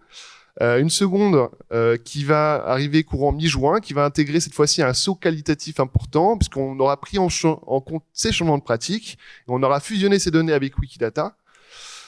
Et ensuite, nous développerons donc à cette échéance les fameux extracteurs dont je vous ai parlé. Ce qui permettra, nous, de notre côté, de fournir des bases solides pour le développement des axes de recherche qui permettront, encore une fois, de rajouter une pertinence à ce chapitre francophone de DBpedia.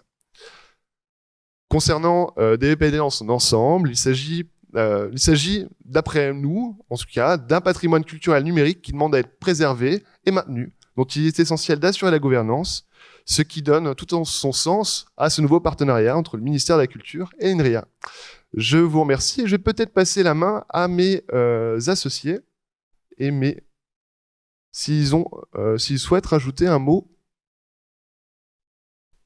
Alors, je peux peut-être, moi, dire Oui. un tout petit mot de conclusion pour reconfirmer que, comme vous l'avez vu déjà sur le schéma et donc vu tout le travail que Célian vous a présenté, du coup, vraiment mettre à jour, consolider et renforcer le rôle central que va jouer DBpedia, c'est assez essentiel dans la perspective de construction du graphe culture que je vous ai cité. Et comme vous l'avez compris, les données sont une matière purement vivante, donc les données évoluent, les pratiques pour les produire et pour les maintenir évoluent aussi. Donc, je pense que le mot-clé de la conclusion, c'est aussi comment est-ce qu'on peut parvenir à réconcilier aussi bien l'évolution de ces données que les pratiques. Donc voilà, je terminerai là pour vous dire que du coup, c'est un chantier assez essentiel. Merci à tous. Oui, pour dire aussi un petit mot de conclusion, juste préciser l'importance en termes linguistiques de ce projet, puisqu'effectivement, si on passait par un DBpedia anglais, comme il existait au départ, on raterait en fait beaucoup d'informations qui ne sont pas présentes sur le Wikipédia en anglais et bien présentes par contre sur le Wikipédia en français.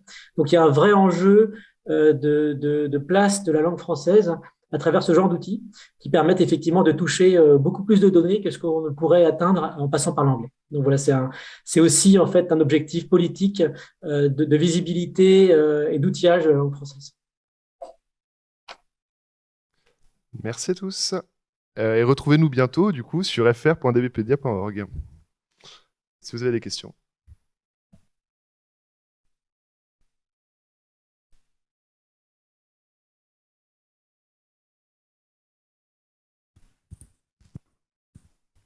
Est-ce qu'il y a des questions dans la salle ou en ligne?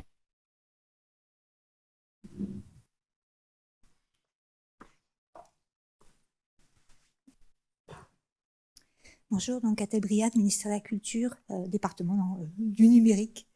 Moi, j'ai toujours une petite perplexité par rapport à DBpedia et Wikidata, et toujours un petit peu de mal à me positionner par rapport à ces deux projets et à ne pas comprendre pourquoi finalement il y a deux projets et qu'on n'essaie pas de mutualiser les efforts pour n'en faire qu'un seul. Alors c'est une question un peu naïve, mais bon, je profite de l'occasion pour la poser. Alors, je pense que cette question, vous n'êtes vraiment pas la seule à vous la poser. Peut-être que quelqu'un voulait aussi, vous vouliez peut-être rajouter un mot, je suis désolé.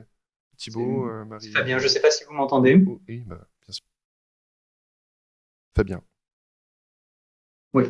Donc, la question est naturelle et je voulais commencer par dire qu'on se la pose régulièrement. C'est-à-dire que ce sont deux objets qui partagent un certain nombre de caractéristiques, mais des pratiques très, très différentes.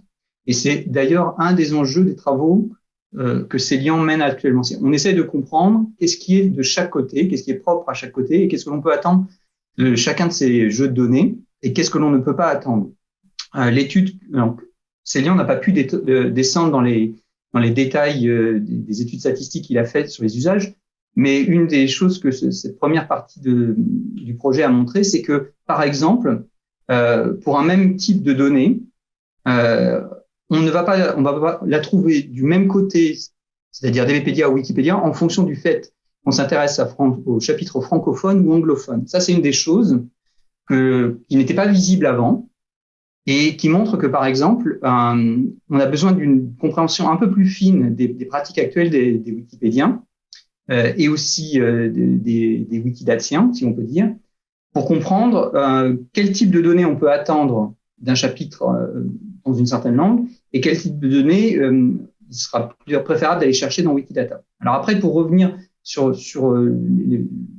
les fondamentaux de votre question, même au sein de la communauté Wikimedia, donc il y a un certain nombre de votes et de sondages qui sont faits auprès des communautés pour décider de quelles sont les pratiques éditoriales, où est-ce qu'une donnée doit aller.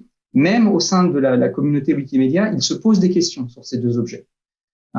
Et en particulier, à cause du fait que la capture des données n'est pas du tout la même.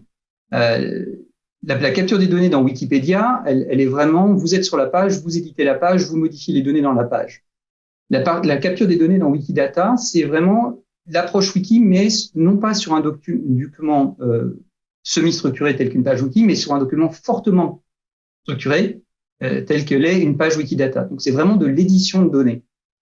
Et rien que ce changement-là fait que on a du pour et du contre. On a du pour en termes de structuration et de captation structurée de la donnée, par exemple pour Wikidata, mais on a aussi du contre en termes de freins d'interaction avec les personnes et de communautés sur lesquelles on peut reposer pour la mise à jour et la captation de ces données. Donc ça, c'est un des exemples qui va différencier le type de données ou la qualité des données ou la fraîcheur des données qu'on va avoir d'un côté ou de l'autre. Mais comme je le disais, une des choses et un des enjeux de la convention actuelle, c'est de comprendre plus précisément les mécanismes de chaque côté et en particulier quels sont les enjeux en termes de fusion de données a posteriori, puisque c'est l'idée qu'on propose maintenant, c'est de dire l'enjeu va être de faire de la fusion de données intelligentes pour qu'on ait un seul endroit toutes les données accessibles, quelle que soit la façon dont elles ont été captées. Mais avant ça, il faut qu'on comprenne des choses qu'on n'avait pas comprises avant, comme par exemple, pour un auteur, c'est pas la même chose si ça vient de la communauté francophone ou de la communauté anglophone. Rien que ça, la pratique est différente, donc la captation et peut-être la fusion sera différente. Je sais pas si j'ai répondu à la question. J'ai voulu donner des détails un petit peu techniques sur la façon dont ça fonctionne, parce que ça fait partie des problèmes qu'il faut vraiment aller étudier en détail pour comprendre l'enjeu derrière l'extraction. Peut-être aussi que si je peux me permettre, je voudrais compléter, alors du coup pas du tout dans la partie technique, mais ne serait-ce que intrinsèquement dans la manière dont les deux projets se sont constitués. Dans DBpedia, on est dans une approche où on est dans une extraction quasi très fidèle à ce qui pouvait exister dans Wikipédia. Et alors que dans Wikidata, c'est vraiment toute une communauté qui s'est constituée pour alimenter, pour créer une version structurée de Wikipédia. Donc du coup, c'est un peu ce qui a fait l'objet de ce projet, ce qui a motivé ce projet, c'est que du coup, on peut pas parler de web des données liées et continuer à avoir des silos qui avancent sans lien et sans passerelle. Et donc c'est ça qui a fait que on est arrivé avec l'idée de ce projet et du coup justement de créer des passerelles, de comprendre un peu le fonctionnement justement de la communauté et des liens potentiels qu'on pourrait créer. Et j'aime bien ce mot de fertilisation parce que du coup, voilà, voilà, on est en train de poser de semer les premières graines pour que du coup ensuite la mutualisation se fasse plus naturellement dans un futur proche.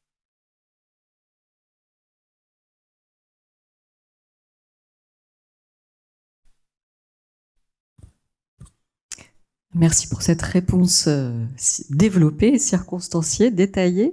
Est-ce qu'il y a d'autres questions? Vous avez des intervenants à votre disposition.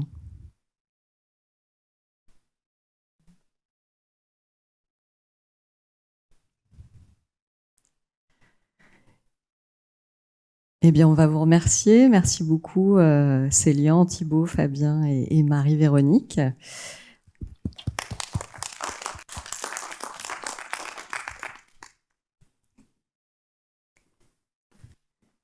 Et donc, je vous propose de passer au dernier projet qu'on présentera aujourd'hui. Il s'agit de Snoop Vidéo, présenté par Olivier Buisson de l'Institut national de l'audiovisuel, donc qui, comme Célian tout de suite, la présentation seule en présentiel et sera accompagnée d'Alexis Joly et Jean-Christophe Lombardo d'INRIA à distance.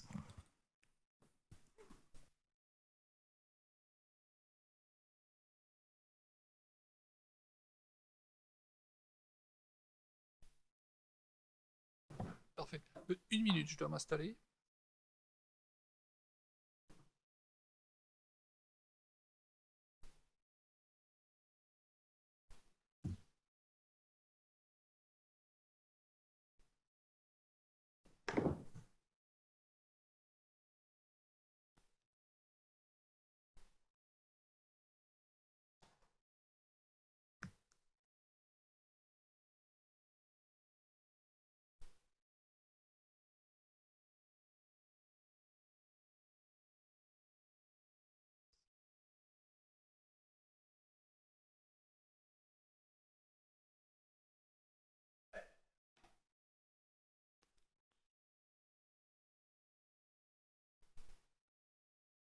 Bonjour à tous. Je suis Olivier Buisson, je travaille à l'INA depuis une vingtaine d'années. Je suis chercheur et je développe principalement des moteurs de recherche visuels pour l'INA et pour d'autres. Le projet Soutenu vidéo est une sous-partie d'un projet qu'on mène depuis très longtemps au sein de l'INA et je vais vous en parler particulièrement.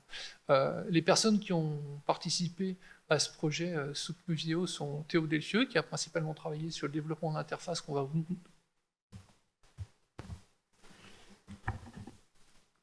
vous montrer aujourd'hui.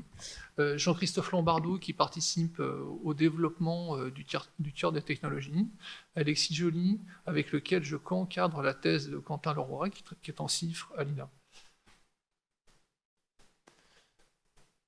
Snoop Vidéo fait partie d'un projet de longue date qui a commencé depuis 2002 dans le cadre de la thèse d'Alexis Joly que j'ai encadrée et on a développé une première technologie de moteur de recherche visuel. Et au cours de 8 thèses, on va aboutir aux travaux que je vais montrer aujourd'hui. Depuis les 3 dernières thèses que j'encadre, je encadre les thèses avec Alexis Joly. Il interviendra dans la fin de la présentation.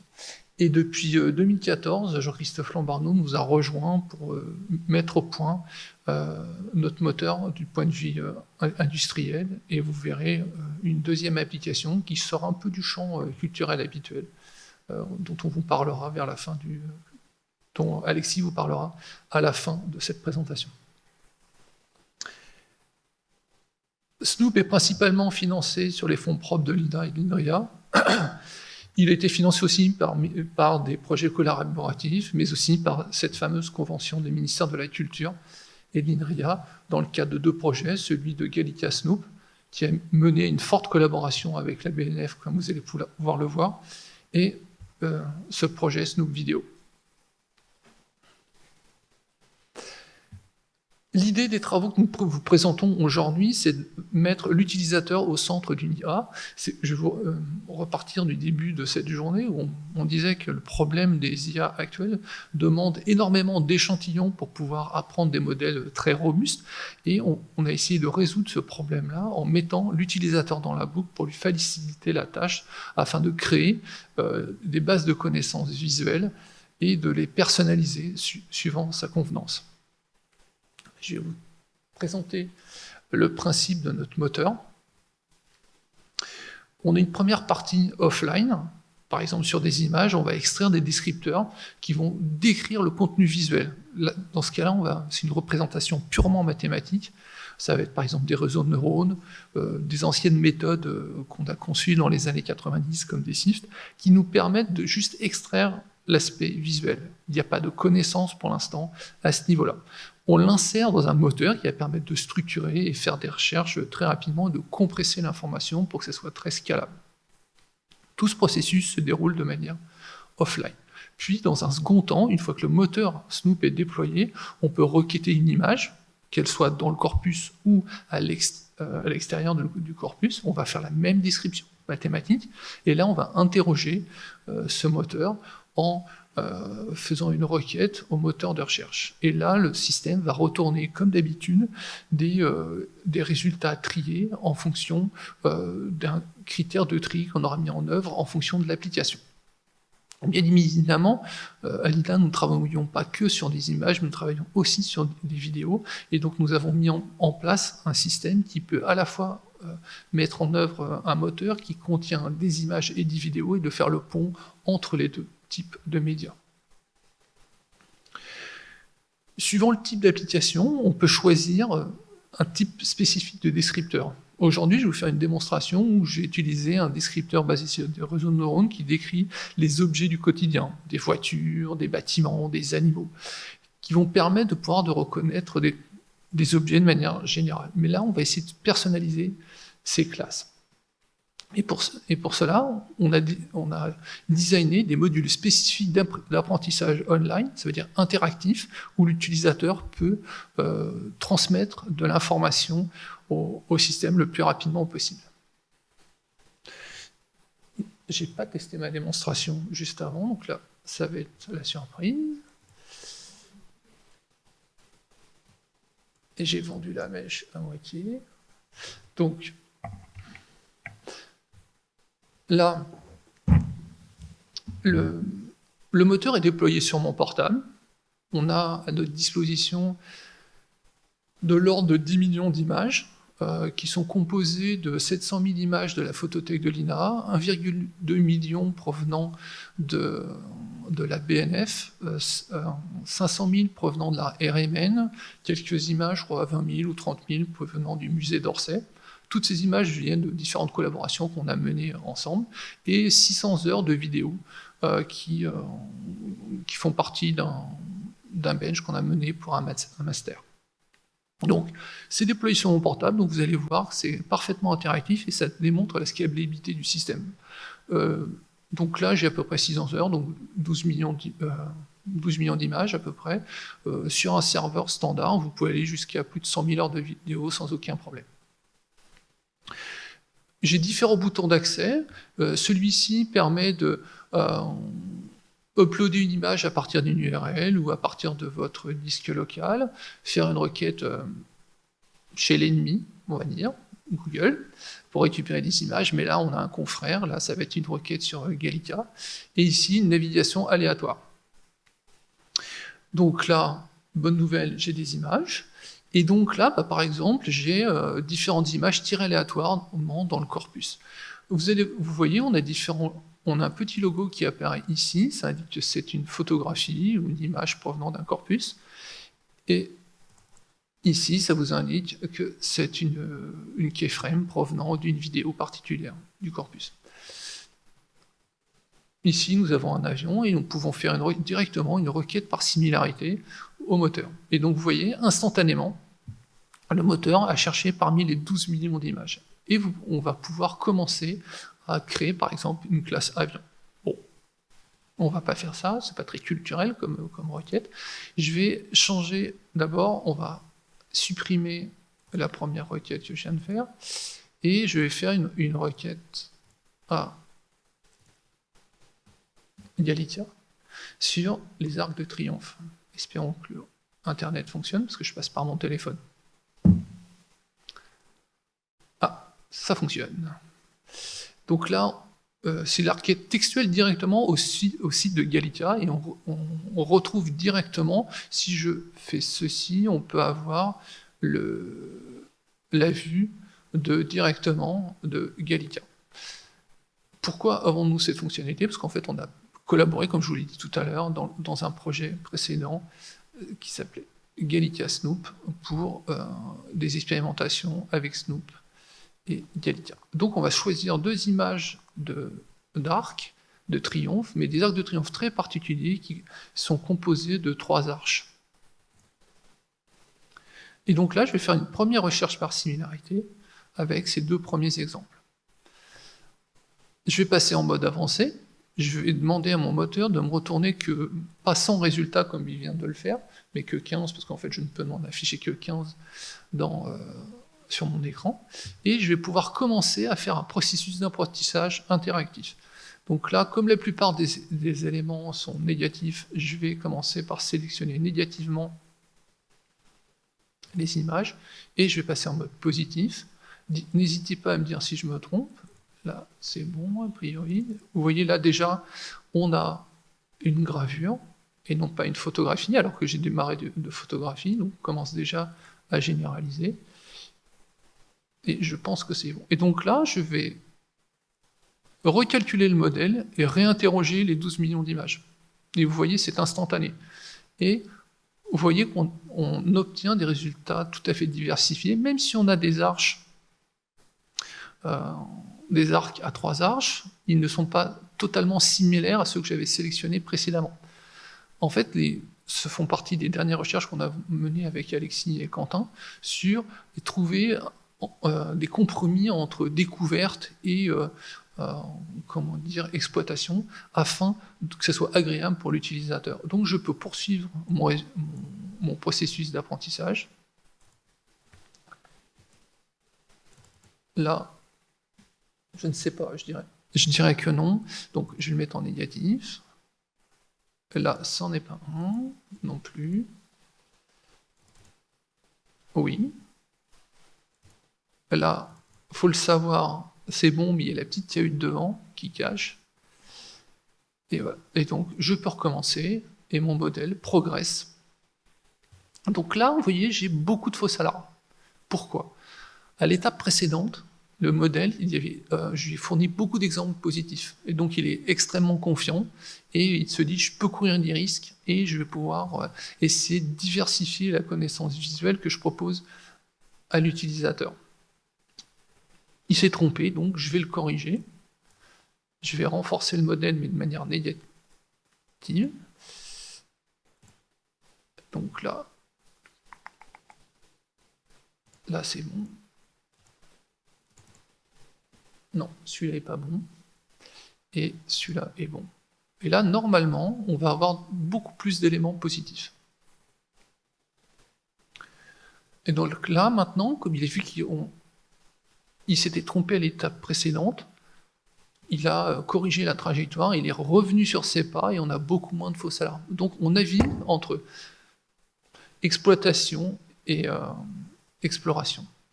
On peut sauver le modèle, bien évidemment, heureusement.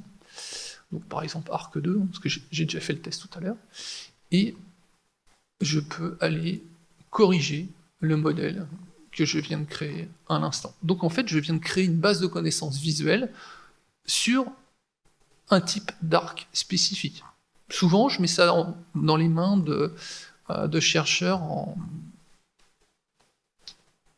en informatique et qui leur permettent de découvrir automatiquement ce qu'ils ont envie de créer. On peut avoir différentes classes que j'ai déjà créées. Là, par exemple, je me suis amusé à faire une classe sur les cages de but, sans pour autant spécifier le sport.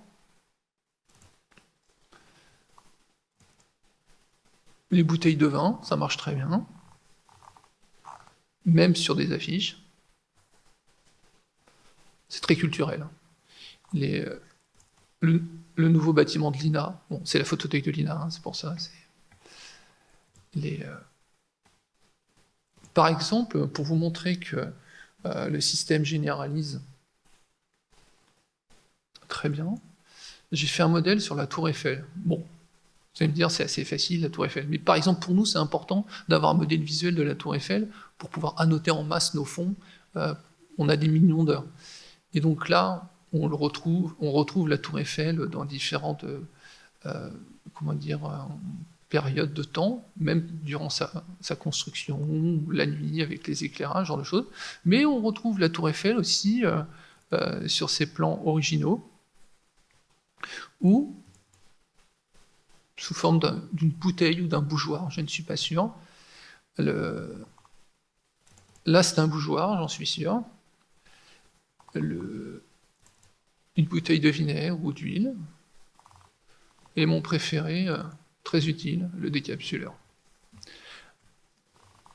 Donc on voit qu'on arrive à généraliser de manière assez performante, même si c'est avec un apprentissage interactif. On peut aussi personnaliser les requêtes. Par exemple, je vais aller sur la classe moulin à vent. Parfait. J'avais débuté la classe moulin à vent avec le moulin rouge, et je vais dézoomer un peu, et j'ai pu il y a beaucoup d'images de Moulin Rouge, parce qu'en fait, on a un bench d'évaluation sur les bâtiments de Paris.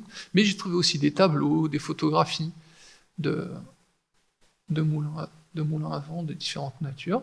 Et vous voyez, là, vous avez ce groupe de tableaux avec des couleurs marron. Et donc là, un utilisateur peut avoir envie de faire automatiquement, du moins interactivement, cette classe-là et de personnaliser sa classe moulin à vent. Donc ce que je vais faire, c'est que je vais faire une première recherche à partir de ce tableau. Je vais effacer la recherche précédente, la classe précédente. Alors bon, elle est stockée en mémoire dans la base de données. Hein.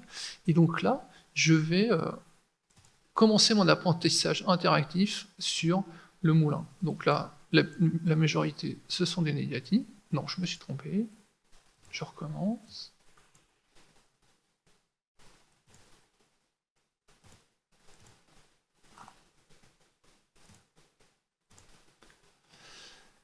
Donc là, j'ai trouvé un nouveau tableau. J'ai encore des fausses alarmes, beaucoup de... Je ne m'étais pas trompé tout à l'heure. Si, je me suis trompé, j'ai mis un moulin. Oui, c'est normal. Je ne me suis pas trompé. Voilà. Et maintenant, on commence à redécouvrir des tableaux avec le même style.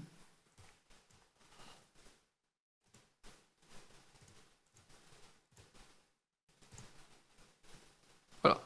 Et donc la classe commence à réapparaître.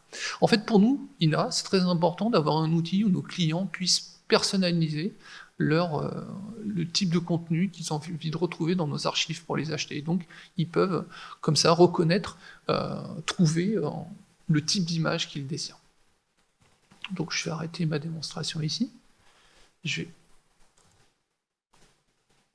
D'autres exemples. Là, c'est sur un corpus de 2000 heures pour un master, une expérimentation, où j'ai réalisé un modèle de robot humanoïde. Et en fait, j'ai fait le pont entre les robots humanoïdes et un humain robotisé, qui est Robocop.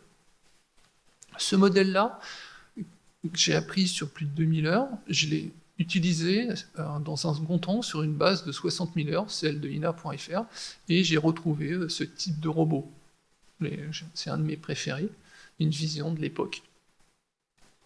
Suite à l'incendie de Notre-Dame, avec Snoop, on m'a proposé de chercher dans ina.fr des extraits vidéo de Notre-Dame afin de les proposer à nos clients. La même démarche a été faite du côté de nos documentalistes. Nos documentalistes au sein de 800 000 heures, pas dans ina.fr 60 000 heures, dans les 800 000 heures des archives commerciales, elles ont retrouvé à peu près 100 extraits de vidéos, mais qu'elles ont dû parcourir pour pouvoir localiser les images intéressantes, parce que nous, nos annotations ne sont pas time-codées à l'image près, bien évidemment. Par contre, moi, en parallèle, j'ai fait la même démarche, j'ai récupéré 5-6 images de Notre-Dame, et j'ai retrouvé 200 extraits différents. Il y avait 100 extraits en commun avec les documentalistes, et la grosse différence, c'est qu'elles étaient toutes calées à l'image près. Donc on voit que le processus est beaucoup plus simple quand on veut faire du stock shot, par exemple, et c'est beaucoup plus agréable pour les documentalistes et beaucoup plus rapide. 2 exemples que j'adore dans ceux que j'ai retrouvés. Celui d'en bas, c'est sur la libération de Paris, où vous apercevez en couleur, vous apercevez les casques des résistants, en fait des casques de la guerre de 14, si je ne me trompe pas. Quels sont les utilisateurs de Snoop à l'heure actuelle et quelles sont les entités ou les personnes qui aimeraient utiliser Snoop? Comme je vous l'ai dit tout à l'heure, le Snoop, on peut choisir, suivant le type de descripteur et suivant le module de décision, l'application que l'on veut traiter. Comme je l'ai dit aussi tout à l'heure en introduction, c'est une collaboration étroite entre l'INA et l'INRIA. Cette conception, c'est un co-développement, que ce soit en termes de recherche et de développement informatique. Et l'INRIA l'exploite pour une autre application. Et donc je vais passer la main à Alexis Joline pour cette présentation. Bonjour à tous, est-ce que vous m'entendez? C'est bon, très bien. Oui, donc simplement, hein, c'était aussi juste un peu l'occasion pour prendre la parole, mais merci Olivier pour cette belle démonstration de Snoop. Et donc oui, c'était aussi pour montrer que c'est un logiciel qui a un intérêt stratégique pour l'INRIA, puisqu'on l'applique sur ces thématiques culturelles, mais on l'applique aussi dans le cadre de la plateforme PlanteNet. Donc, je ne sais pas si on voit encore les slides en parallèle ou pas. Mais donc, PlanteNet, on sort du domaine culturel, on reste un peu sur une notion de patrimoine, qui est plus le patrimoine naturel. Et donc, PlanteNet est un observatoire citoyen de la biodiversité végétale et qui est surtout connu pour... On peut avoir les slides, s'il vous plaît? Son application mobile qui permet d'identifier des plantes en les prenant en photo. Donc, ça utilise bien entendu des algorithmes d'intelligence artificielle pour apprendre les modèles, pour apprendre les modèles qui reconnaissent les plantes. Mais lorsqu'on fait une requête dans PlanteNet, donc ça va proposer des noms d'espèces, mais ça va aussi retourner les images les plus similaires à la requête qu'a fait l'utilisateur. Et pour cela, c'est le logiciel Snoop qui est utilisé centralement dans la plateforme. Sauf qu'on l'utilise avec des descripteurs qui, eux, ont été appris de manière très spécifique sur les plantes. On a une très grosse base de données avec des dizaines de millions d'images sur plus de 35 000 espèces de plantes. Et Jean-Christophe, que vous voyez à l'écran à côté de moi, est le développeur principal à INRIA du logiciel Snoop. Et donc, il travaille à la fois dans PlanteNet et dans les projets dans le cadre de cet accord cadre avec le ministère de la Culture. Et c'était aussi pour illustrer le fait que du coup, ça commence à être un logiciel qui a un niveau de maturité, de TRL, comme on dit en anglais, assez élevé, puisque PlanteNet est vraiment une plateforme 24/24, 7 jours sur 7, avec des dizaines de millions d'utilisateurs partout dans le monde à l'heure actuelle. Et donc, si on regarde un peu le transparent d'après, c'est pour illustrer. Donc, ce qu'on voit en rouge, c'est les parties où Snoop intervient dans le système. Donc, bien sûr, PlanteNet, c'est un système qui est plus conséquent que seulement le logiciel Snoop. Il y a des bases de données, des orchestrateurs, des API, plusieurs types de front-end, donc des applications mobiles, des applications web. Donc c'est un gros système, mais dans lequel Snoop a une place assez centrale, puisque c'est vraiment lui qui est sollicité à chaque fois qu'une personne prend une photo de plante. Et donc, on a des millions de requêtes quasiment quotidiennement qui sont soumises au système, avec tous les problèmes que ça pose en termes de maintenance, de robustesse, de scalabilité, de monitoring, en passant par des problèmes de licence, etc. etc. Donc PlanteNet est sûrement dans un état d'avancement plus abouti que ce qu'on fait pour l'instant sur la culture, en termes de système, je dirais. Par contre, on n'utilise que peu de fonctionnalités de Snoop, finalement. On n'utilise que la partie recherche par similarité dans PlanteNet, alors que, comme vous l'a montré Olivier, on a beaucoup avancé là, récemment sur les fonctionnalités d'apprentissage actif, de bouclage de pertinence, où l'utilisateur peut construire ses classes à la volée. Et donc, petit à petit, on commence à intégrer aussi ce type de fonctionnalité dans PlanteNet, grâce aux travaux qui ont été faits plutôt sur le domaine de la culture pour l'instant.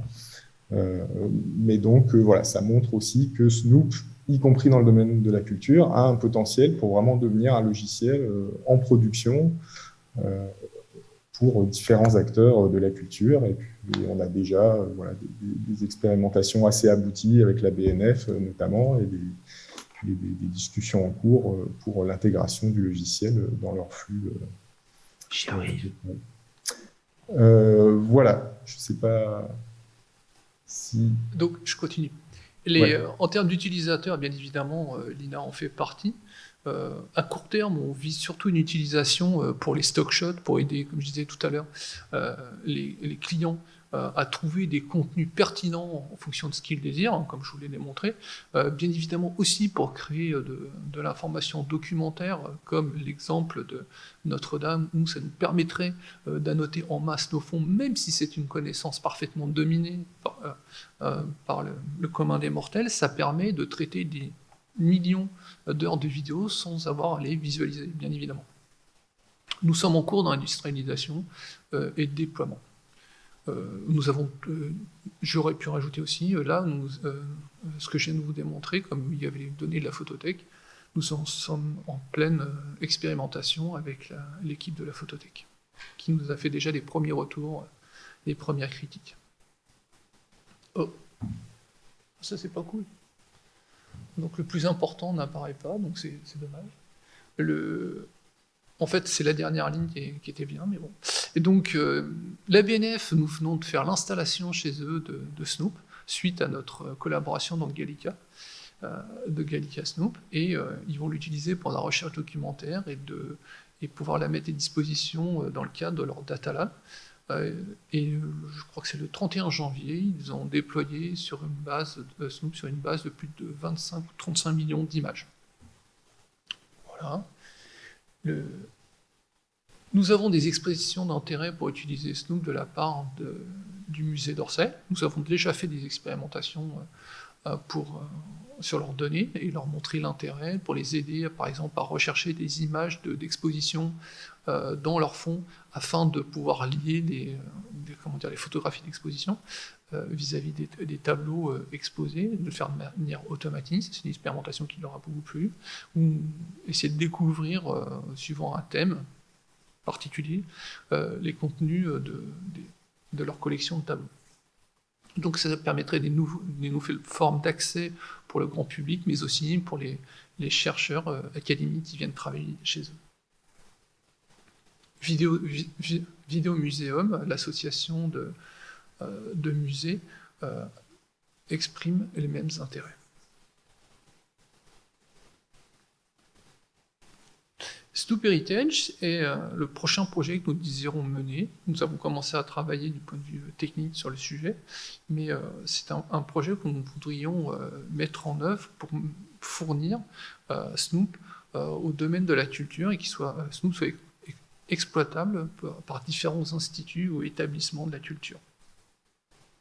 Par exemple, l'INA pourrait créer ses propres modèles visuels, ce que j'ai fait tout à l'heure, hein, ou ses classes visuelles, grâce à ces différents types d'utilisateurs, par exemple les documentalistes, les clients d'INA Media Pro, ou les utilisateurs d'INA.fr, même les chercheurs de l'INATech, qui pourraient créer leur propre collection d'objets visuels, et ça nous permettrait d'avoir une bibliothèque visuelle INA.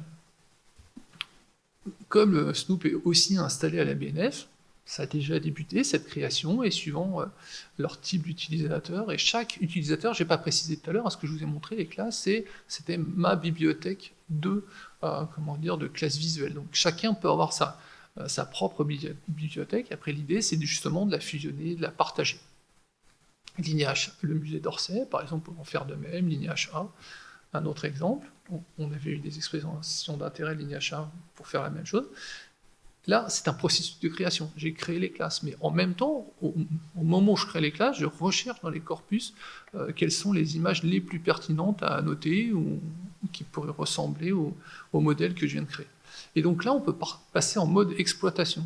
Tous ces modèles visuels pourraient nous permettre d'enrichir en masse, que ce soit des vidéos ou des photographies, de différents instituts, et donc de partager cette connaissance à travers les différents instituts de la culture. Donc notre idée, ce serait de faire un référentiel commun d'objets visuels et d'un système d'annotation permettant d'enrichir les contenus du domaine de la culture. Et ça offrirait aussi la possibilité que ce soit aux différents instituts, établissements, musées de différentes échelles, que ce soit du petit musée ou au musée d'Orsay, par exemple, d'avoir accès à ce type de technologie. Car, comme on le sait, ça demande des compétences particulières et des investissements importants. Nous voudrions financer ce projet dans le cadre du PIA 4 et lancer l'industrialisation plus avancée de Snoop dans ce cadre. À l'heure actuelle, les 3 principaux partenaires de ce projet sont l'INRIA, la BNF et l'INA, bien évidemment. Et nous avons pour l'instant des testeurs extérieurs ou des partenaires associés, comme on dit, qui se sont désignés, et des lettres d'intention, et ils seront sûrement aussi testeurs extérieurs. On va déposer le dossier en mai au PIA 4, mesure 12. Si vous avez des questions, des idées comment utiliser Snoop, nous sommes preneurs.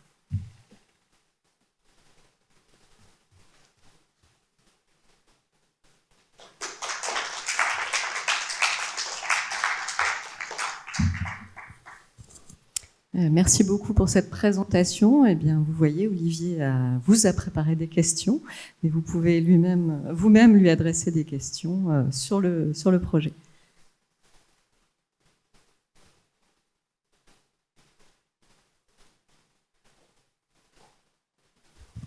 Bonjour, alors moi je suis très naïve sur ces questions-là, mais pour monter votre interrogation, vous disposez d'images qui elles-mêmes ont déjà des métadonnées ou une indexation minimale. Si vous voulez non, faire pas obligatoirement. Quand j'ai fait mon démarrage aléatoire, comme ici, je n'ai aucune annotation. Je ne sais pas, je vais prendre cette... Attendez, il faut que j'efface mon modèle précédent, parce que sinon ça ne va pas fonctionner. Par exemple, pour faire apparaître... J'ai juste pris une image qui m'intéressait. Après, quand vous démarrez de la requête Gallia, oui, elle a déjà une annotation, ça vous fait un point de départ. Et ça, c'est votre image, c'est comme on dit, la page 0. Oui, vous avez au moins une première idée de ce que vous voulez avoir, vous avez une première image, genre de choses. Oui, ça dépend des cas. Oui, donc là, c'est comme disait ma voisine, c'est de la pure reconnaissance de forme. Vous choisissez une image qui a une forme et... Tout à fait. Vous choisissez la forme, le style, la texture qui vous intéresse. Et vous allez, comme la démonstration pour le moulin avec un fond marron, j'ai décidé que ce serait un moulin et que ce serait marron. Et donc là, j'ai fait un choix explicite, alors que mon voisin d'à côté aurait choisi un moulin plutôt avec un fond violet, j'en sais rien. Mais j'ai voulu personnaliser la classe comme j'avais envie. C'est la différence avec les systèmes qui vous ont été présentés ce matin, c'est plutôt des classes qui sont basées sur une connaissance commune, du style on va faire la classe moulin, point. Et ces bases-là existent, et elles ont été faites à la main, et elles regroupent tout. Là, on personnalise, online. Mais c'est un deuxième avantage, c'est aussi de créer des classes qui n'existent pas aujourd'hui. Par exemple, beaucoup de classes de la culture, et on a rencontré beaucoup d'exemples dans notre expérimentation avec la BNF, c'est que les classes spécifiques à la culture ne se retrouvent pas dans les modèles disponibles aujourd'hui d'IA. Excusez-moi. Par exemple, si on a une photo de Georges Pompidou, puis qu'on veut trouver toutes les autres photos où il y a Georges Pompidou, comment ça marche? Et on va dire que Snoop est capable de traiter tout type d'objets, sauf les visages. Pourquoi? Parce qu'en fait, il faut des descripteurs très spécifiques pour les visages, il faut les localiser, il faut un système de reconnaissance spécifique pour les visages. Et donc, dans Snoop, c'est pas le cas. Et en plus, il y a tellement de problèmes juridiques, j'ai pas eu trop envie de me lancer là-dedans. Mais on a un autre projet chez nous qui est plus en phase avec les problèmes juridiques, qui justement a des fonctionnalités similaires. N'a pas l'apprentissage interactif, par contre. Mais par contre, vous devez avoir des technologies spécifiques pour les visages. Des descripteurs de visage pourraient être intégrés dans Snoop, mais à l'heure actuelle, on en a. C'est pas un problème. J'ai pas vu qui posait la question. C'était bon. Non, c'est Adrien qui répondait à la question. Oui, exact. C'est faisable. Il faut un premier processus de détection et après de localisation. Oui.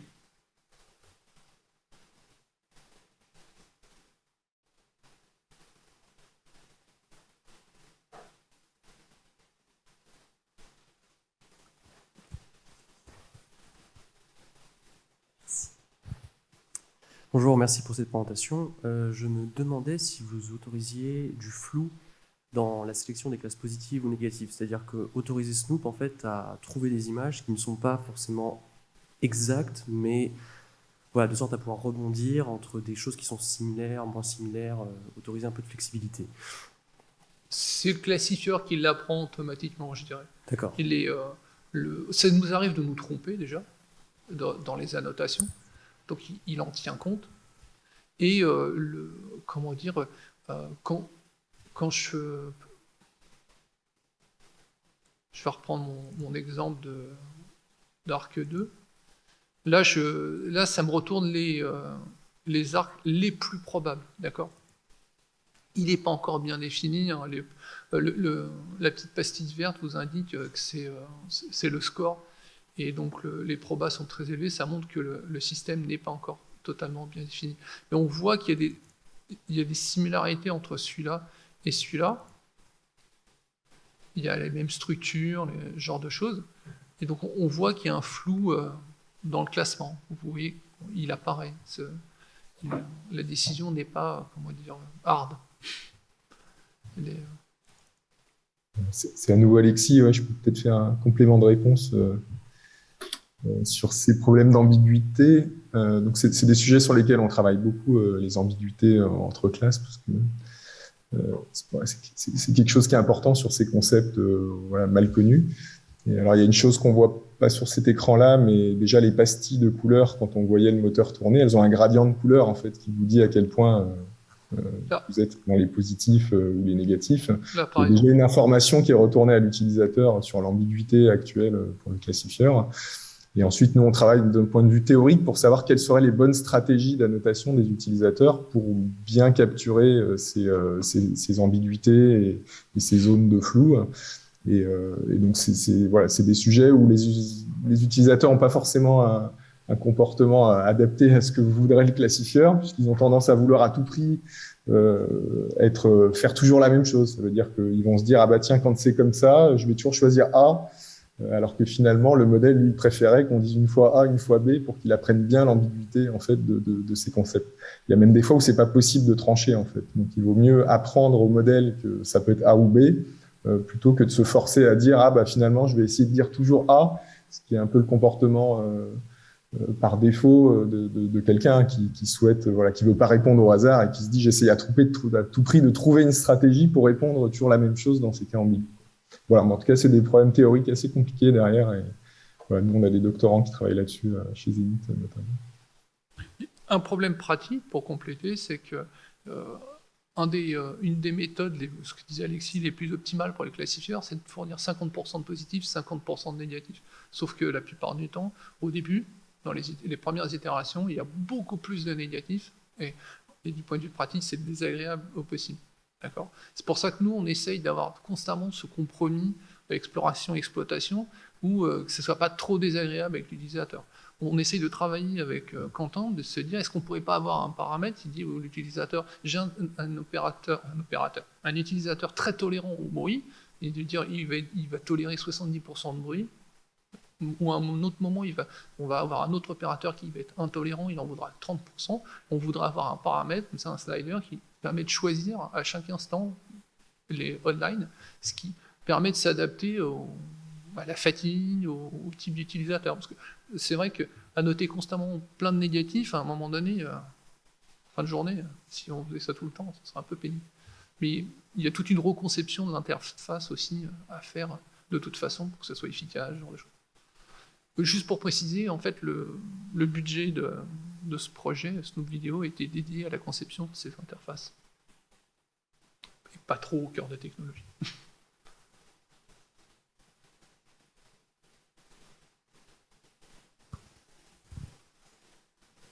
Est-ce qu'on a d'autres questions ?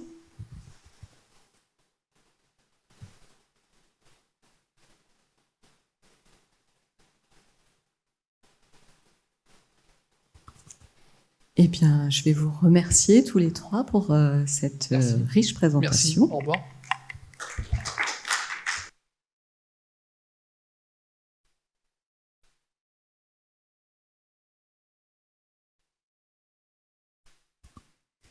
Et nous allons juste passer au petit mot de conclusion, de remerciement.